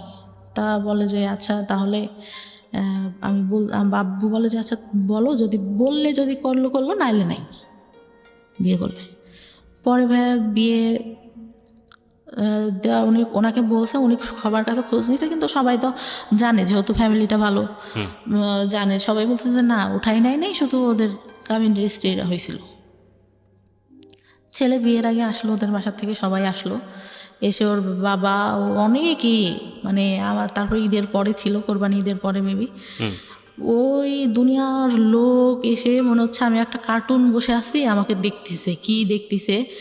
ছেলের নানা ছিল, আমার চুল ধরে ঘোমটা নামায়, এইটা ওইটা, আমার খুব বিরক্ত লাগছে। কী রে চুল ধরবে, এইটা কি চুল ধরার যুগ নাকি? 2015 সাল ভাই, চিন্তা করেন আমার চুল ধরে হাঁটা দেখতেছে, কেমন মেজাজটা গরম হতে পারে তখন। ওকে। আমার খুব মেজাজ খারাপ হয়, আমি রেগে যখন বের করে দেয় আমি আসি, চলে আসি। আমার চাচাতো ভাইরা বলতেছে আপুর কী হয়েছে, আপু কেন রাগ করছে? আমার চাচাতো ভাই বড় চাচার ছেলে, আমার থেকে বয়সে ছোট, মানে আমাদের বাবা আগে বিয়ে করো তো এই জন্য। ও আমাকে অনেক ভালোবাসে, বুবু বলে ডাকে। বুবুর কেন রাগ করছে, বুবু কী হয়েছে? চুল কেন ধরে দেখলো, আমার হাঁটা কেন দেখলো, আমি কি নাকি, এরকম করে বলি। পরে তাদেরও পছন্দ হয়, বিয়ে পরে সেদিন বিয়ে পড়াই দিল ভাই, একদম। আগেরটা ডিভোর্স হয়েছিল? হ্যাঁ, ডিভোর্স হয়ে গেছে, তার মনে হয় ভাইয়া 1 সপ্তাহের মাথায় আমার বিয়ে দিয়ে দিল। ডিভোর্স হলেও তো 3 মাস সময় লাগে, ওয়েট করতে হয়। হ্যাঁ। তুই কী করলো, বিয়ে দিয়ে দিল। আর আব্বুর একটু ক্ষমতা ছিল, বললাম না, একটু পলিটিক্যালি ছিল, ওই জন্য কেউ আর কিছু বল টলে নাই, ইয়া করে নাই। কিন্তু ওই ছেলেরা নেওয়ার জন্য অনেক লোক দিয়ে খবর পাঠাইছে, অ্যান করছে, কিন্তু এদিক থেকে আমাদের এদিক থেকে কোনো কথা ইয়া হয়নি। তা আমি একটা সময় মানে আগের যে ছেলেটা ছিল ওকে বলছিলাম যে তুমি যদি চাও আমি কিন্তু চলে আসবো, কিন্তু সে নাচরবান তো অনুষ্ঠান করতে হবে, হ্যান ত্যান এটা সেটা। আবার তাদের চিন্তা ছিল কিছু দেবে না। পরে এর সাথে বিয়ে হয়ে গেল, সেদিন বিয়েটা একদম পড়াই দিল।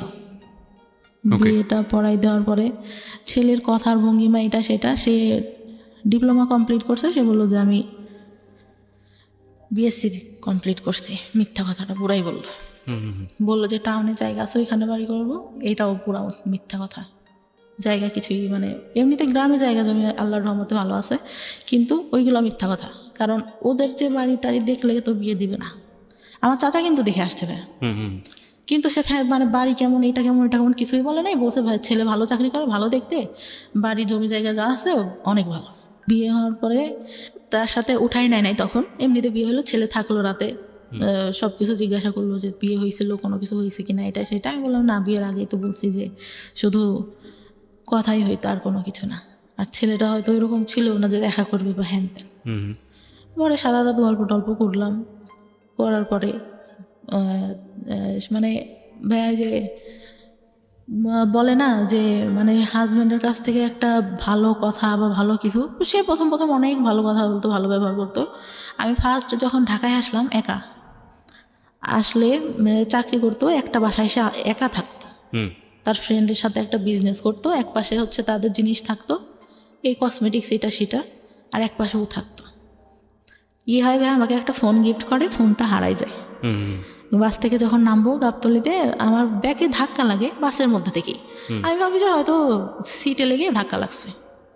তখন আমি বাইরে নেমে দেখি আমার ব্যাগের মধ্যে থেকে ফোন নাই, তো নাই, ফোন দেওয়া হচ্ছে, ফোন বন্ধ। তখন বুঝতে পারছে, বাসায় এনে বললো যে আমি অনেক কষ্ট করে সব কিছু করি এইরকম। তা আমি অনেক কান্না করতেছি যে আসলে আমি তো ইচ্ছা করে করিনি। আমার আব্বু ফোন দিছে, কী হয়েছে, ফোন বন্ধ কেন, ফোন হারাই গেছে, ওর সাথে কথা বলতেছে। আমি না, আব্বুকে রাগারাগি করবো, আমি বলবো না, আমি কথা বলবো না। তো আমি অনেক কান্না করি, কিন্তু ও এইভাবে বলে, আমার খুব মানে খারাপ লাগে ভাইয়া, যে আমি তো ইচ্ছা করে ফোনটা হারাই নাই, এইভাবে কেন বলতেছে। আর ওর মানে বিয়ের প্রথমে এত ভালো কথা, আমি ঢাকায় এসে দেখলাম পুরাই উল্টাটা ভাইয়া, পুরা উল্টা, মানে একদম মানে মনে হইলো আকাশ থেকে আমি পাতালে পড়ে গেছি, এটা কি। পরে উঠাই নিল মনে হয় প্রায় 6-7 মাস পরে। উঠাই নেওয়ার পরে আমাকে যেরকম মানে ইয়াতে আমি পার্লার থেকে সেজে আসলাম, এই বউটু সেজে এত সুন্দর করে আসলো। সে আমার সাথে এতদিন যে সংসার করছে, সে বিয়ের দিন সে এমন ভাব করতেছে যে আমার প্রথম দেখতেছে। আমার খুব বিরক্ত লাগতেছে, আমি বসে খুব ফুল দিছি রাগে, কি রে বিয়ে হয়ে গেছে আগের থেকে চেনা জানা, সে এমন একটা ঢং করতেছে যে আমার এই ফার্স্ট দেখলো এটা সেটা। তার মধ্যে আবার ক্যামেরাম্যান এরকম করে তাকাইতে বলতেছে। আমার আবার একটা জিনিস কেউ যদি বলতো বুঝতে পারতাম, একটাবার বললো যে এইটা এরকম না, এরকম করো। সে কি বললো, বিয়ে তো প্রথম করতেছি এই জন্য আসলে বুঝি নাই কিভাবে, ক্যামেরাম্যান বলতেছে, সে বুঝতেইছে না কি করতে হবে, তাকাইতে হবে কিভাবে কি। বিয়ে তো ফার্স্ট করলাম, আগে তো একটাও করি নাই, কিভাবে বুঝবো। আমার ওই কথাটা খুব খারাপ লাগে, কী রে এই খোটা দেওয়া শুরু করলো এটা না কেমনি কি। কথায় এই কথাটা আসতেছিল। অনেকেই হয়তো নোটিস করে, আমি নোটিস করি নাই, বিয়ের পরে ইয়া করি। তারপরে যখন নিয়ে গেল ভাইয়া, চারপাশে জঙ্গল, মাঝখানে মাটির পথ, আমাকে নিয়ে যাচ্ছে। আমি মানে সন্ধ্যা কি কই নিয়ে যায় আমাকে, এটা কই আসলাম। যখন ওদের বাসার সামনে যে নামালো ভাইয়া, আমি পুরা মানে আমি মানুষের বলে না বেশি কষ্টে হাসি পাই, আমি হাসতেছিলাম। কি এটা কি থেকে নিয়ে আসলো, হাফ ওয়াল, একটা ফুল ওয়াল, 2টা রুম, একটা হাফ ওয়াল টিন শেড, মানে এমন আগেকার যুগের একটা বাড়ি, এতটুকু ঘর, এটি কই আসলাম আমি। তো তখন আমার মনে সান্ত্বনা দিচ্ছি, তখনও জানি যে ওদের টাউনে জায়গা আছে, ওইখানে বাড়ি করবে। আচ্ছা, তো ওইটা বলে মনে সান্ত্বনা দিচ্ছিলাম, না জায়গা জমি আছে, বাড়ি করবে, এখানে থাকবে না, তো এখানে বাড়ি করে কি করবে, হয়তো এটা। পরে ভালোই থাকলাম ওইখানে 2 দিন। পরের দিন অনুষ্ঠান করলো, পরের দিন যাইতে দিল না। 2 দিন পরে আবার বাবার বাড়িতে আসলাম, ওর বোনরা আসলো সাথে। বিয়ের পরে কি হলো, আমার গেছি, আমার যে গয়নাটা দিছে, আমার ছোটো ননদ দেখে বলে, কি গয়না দিছে, দেখতে ভালো না, এই আমাদের বাসা থেকে যেটা দিছে অনেক সুন্দর। তারপরে আমি তো মানে আমার মন খারাপ, আমি বললাম যে আব্বু বলছে যে আমার তো একটাই মেয়ে, তো তোমাকে আমি ভালো করে বানাই দেবো, এখন তাড়াহুড়া করে এইটা ওদের কাছে ছিল এটাই এনে দিছি ওকে। বলি। পরে ওর আবার চাকরিতে তো ছুটি ছিল না, 1 সপ্তাহ পরে আবার যায়, গেলে আবার শ্বশুরবাড়িতে আসলাম। তার মধ্যে লাগলো ঝামেলা, কি মাছ কুটতে দিছে ভাইয়া। জীবনে যে আমি কোনোদিনও আমার ছোটোবেলা থেকে আমি জীবনে কোনোদিনও আমি নিজে মনে পড়ে না হাত দিয়ে ভাত নিয়ে খাইছি। শীতের দিন ভাবে এত অলস ছিলাম, শীত লাগবে হাত দিয়ে ভাত খেতে গেলে আম্মু খাওয়াই দিতে হবে, নাহলে রাতে সেদিন খেলাম না, শুয়ে পড়লাম এরকম। তো মাছ করতে দিয়েছে ছোটো মাছ ভাই, আমি এত আস্তে আস্তে আস্তে আস্তে কাটতেছি, আমার ননদটাও কাটতেছে। তো বলতেছে যে এত আস্তে আস্তে মানুষ মাছ কাটে, আমি বলতেছি আমি তো কখনো করি নাই, এই তো করতেছি এই বেশি। তো আমি বাসায় এসে মানে আমার কোনো কাজই পছন্দ হয় না ভাই। তো আমি খুব মানে আমার খুব খারাপ লাগতেছে, আম্মুর কথা মনে পড়তেছে, কান্না করতেছি যে আমার এটা কী দিল, কী দেখে বিয়ে দিল। পরে ওদের একটা খালু থাকে, ওদের সাথে আবার ওর টাকা দেয়, ওদের সাথে আবার ঝামেলা হয়। তা ওই খালুটা মানে বিয়ের দিন আমার চাচাকে নাকি করে বলে যে বিয়ে তো দিলেন, পরে বুঝবেন মজাটা কেমন, এরকম বললো। আমরা তখন আমার চাচা, ছোট চাচা কিছু বলে নাই তাকে। পরে আব্বুকে হয়তো বললে আমার বিয়ের কিছুদিন বলতে 5-6 মাস পরে আমি মনে হয় প্রেগনেন্ট হই। 1 মাস পর আমি বুঝতে পারি, তার আগে বুঝতে পারি না, 1 মাস পর যখন পিরিয়ড হচ্ছে না তখন বুঝতে পারি।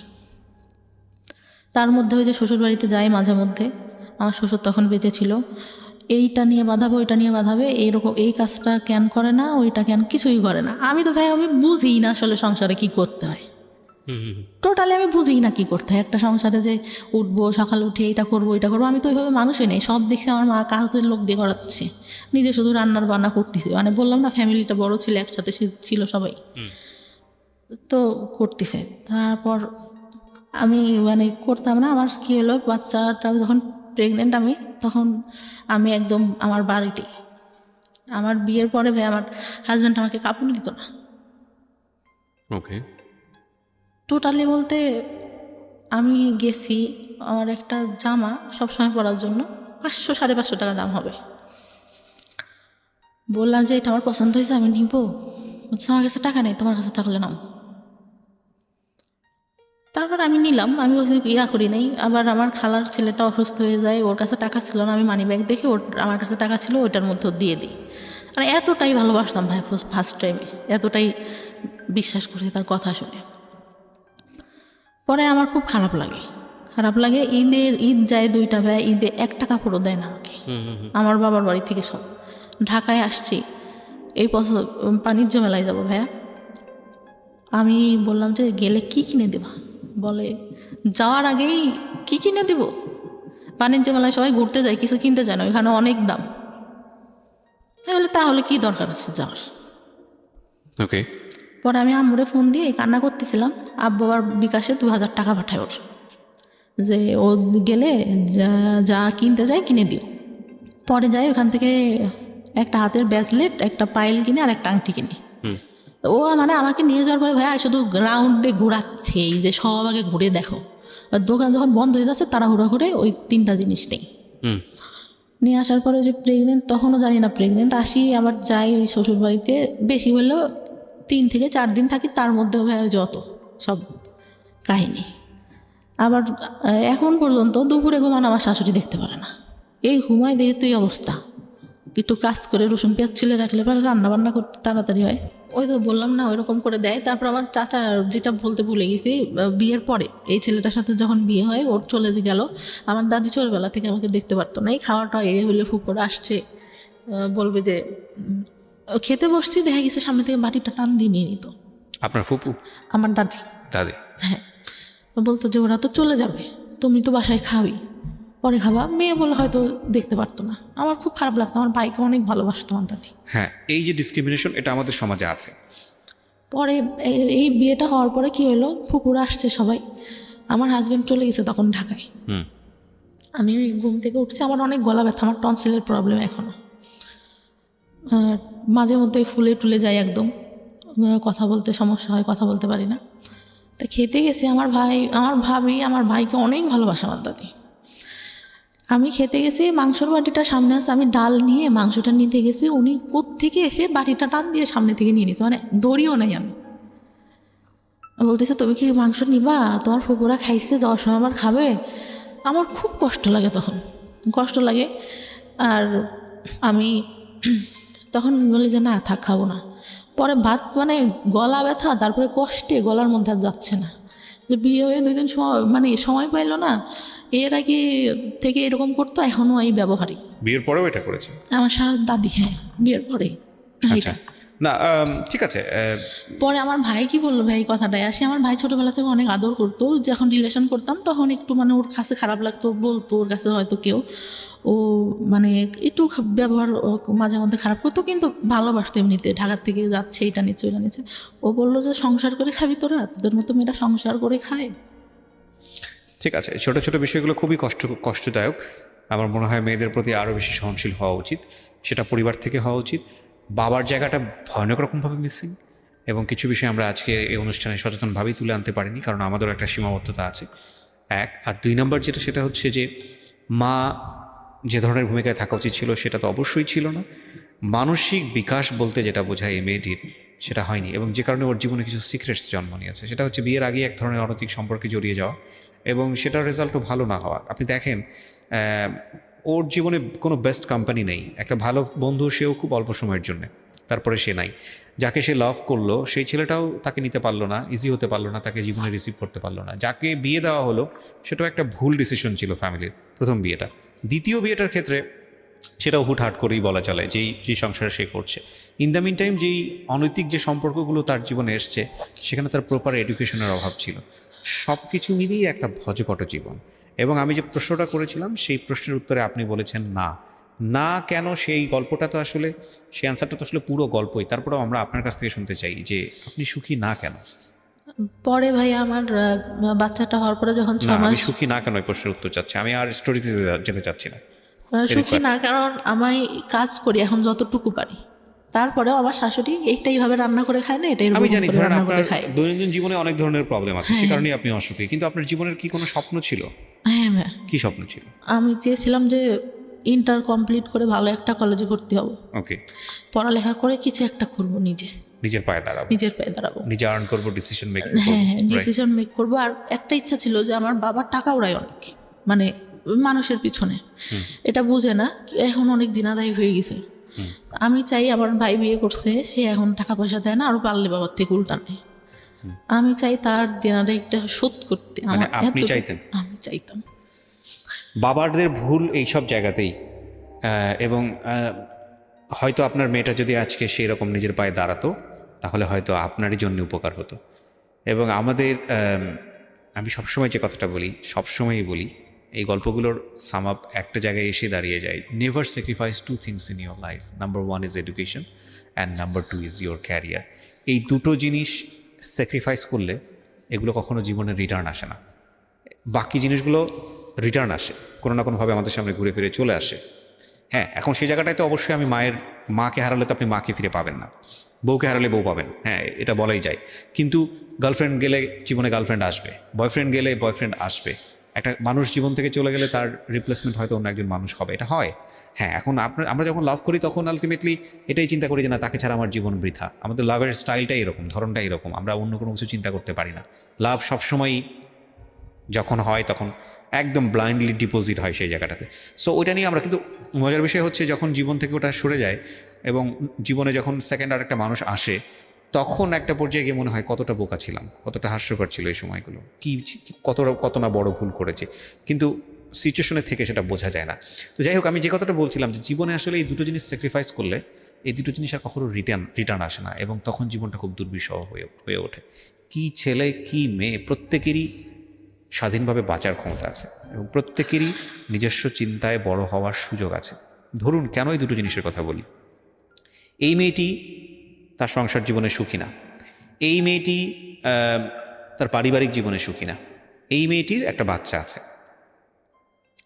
এই মেয়েটির যদি অন্তত ডিসিশন মেক করার ক্ষমতা থাকতো, যে পৃথিবীর কোনো জায়গা থেকে সে সুখী না, কিন্তু তার ডিসিশন মেক করার একটা ক্ষমতা আছে, অন্তত ওই জায়গাটা সে সুখী হতে পারতো। আর ডিসিশন মেক করার ক্ষমতা তখনই থাকে যখন একটা মানুষ আর্ন করে, যখন একটা মানুষের আয় করার ক্যাপাসিটি থাকে। যে মানুষটার আয় করার ক্যাপাসিটি থাকে না, সে মানুষটার ডিসিশন মেকিং করার ক্ষমতা থাকে না। সুতরাং পৃথিবীর সমস্ত জায়গা থেকে যদি আপনি বঞ্চিত হন হ্যাপিনেসের জায়গাটা থেকে, আর্ন যদি আপনি করেন, পয়সা রোজগার যদি আপনি করেন, আপনার যদি একটা জব থাকে বা অন্য কোনো যে কোনো বৈধ উপায়ে আপনি যদি অর্জন করেন, সেক্ষেত্রে আপনার অন্তত একটা হ্যাপিনেস থাকবেই থাকবে। So never ever sacrifice your career, and education না থাকলে ক্যারিয়ার আসবে না। সচরাচর আমরা সেটাই দেখি, ব্যতিক্রম অনেক আছে। তো এডুকেশনও আসলে স্যাক্রিফাইস করা উচিত না। এডুকেশনের স্যাক্রিফাইসনেসটা নিজের জীবনটাকে অনেকখানি দুর্বিষহ করে তোলে। এই মেয়েটির ক্ষেত্রে যেটা হয়েছে এডুকেশনের ক্ষেত্রে, সেটা পারিবারিক ভুল এবং তার নিজেরও অনেকখানি ইচ্ছার অভাব ছিল। একটা সময় তার মনে হয়েছে যে পড়াশোনা করে কী বা হবে, সে যেটা দেখেছে। এবং সব কিছু মিলিয়েই এই রকম জীবন, সমাপ্তির মতো জীবন বাংলাদেশের অনেক মেয়ের আছে, অসংখ্য মেয়ের আছে। কিন্তু একটা কথা হচ্ছে যে আমরা আসলে সুন্দর দিনের স্বপ্ন দেখি, আমরা আগামীকাল নিয়ে পজিটিভ ভাবতে চাই, আমরা বেঁচে থাকি ভালো কিছুর জন্য। আমরা প্রতি মুহূর্তে স্বপ্ন দেখি আমাদের জীবনটা অনেক সুন্দর হবে, যে কারণেই আমরা বেঁচে থাকি। আমরা বিশ্বাস করি সৃষ্টিকর্তাতে এবং একই সাথে আমরা বিশ্বাস করি আমাদের ভাগ্যে ভালো কিছু অপেক্ষা করছে, যে কারণেই সমাপ্তিরা এত স্যাক্রিফাইস করেও তাদের সন্তানদের মানুষ করেন এবং ভবিষ্যতের আশায় বসে থাকেন। ওনার একটা সুখের জায়গা অন্তত আছে, সেটা হচ্ছে ওনার সন্তান। উনি ওনার সন্তানের কাছ থেকে ভালো কিছু আশা করেন।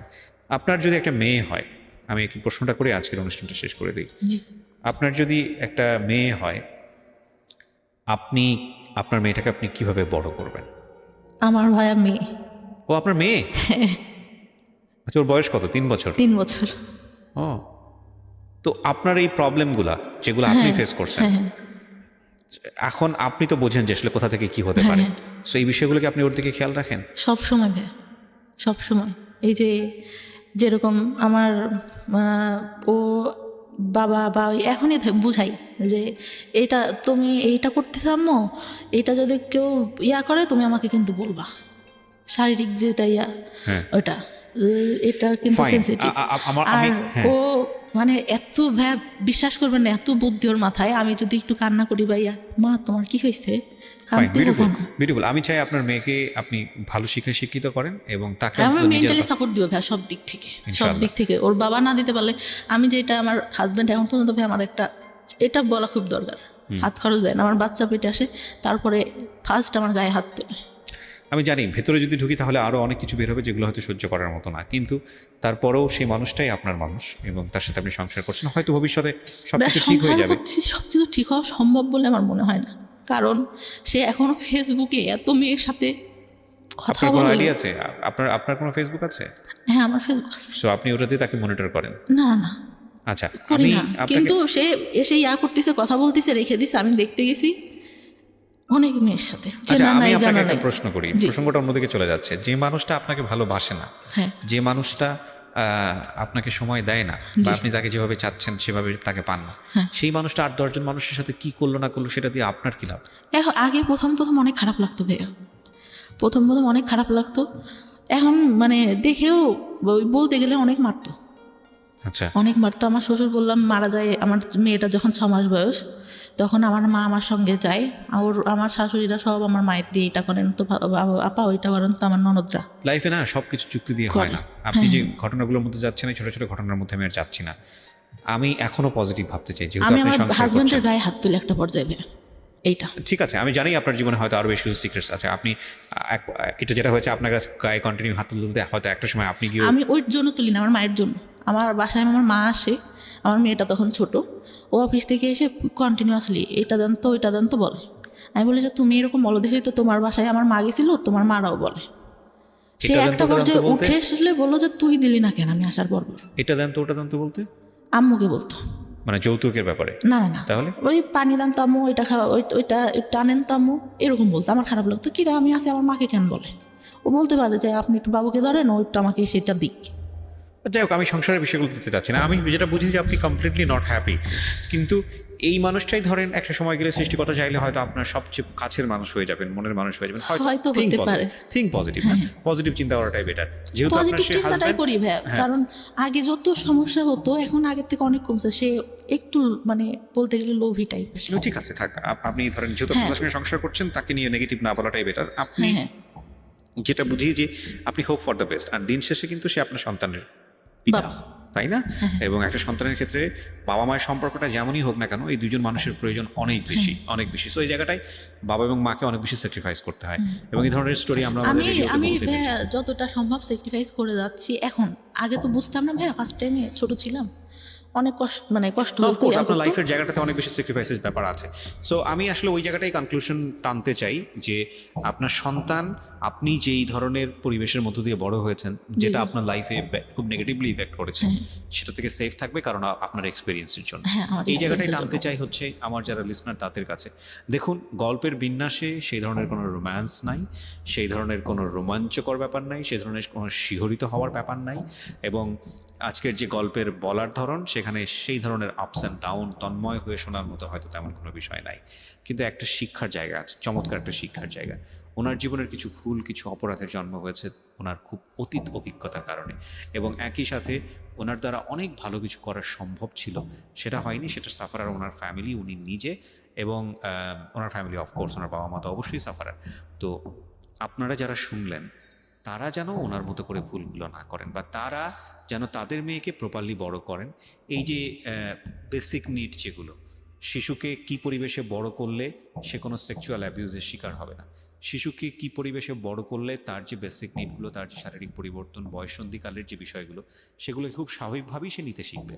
শিশুকে কি পরিবেশে বড় করলে যাতে করে তার physical safety and security ensure হবে, শিশুকে কি পরিবেশে বড় করলে শিশু একটা ভুল ধরনের সম্পর্কে যাবে না, এই বিষয়গুলো নিয়ে বাবা মায়ের খুব ওপেনলি ডিসকাশনে যাওয়া উচিত। এগুলো লজ্জার কোনো বিষয় না, বরং লজ্জাটা হচ্ছে তখনই যখন কোনো একটা শিশু এগুলো না জেনে ভুলটা করে বসে।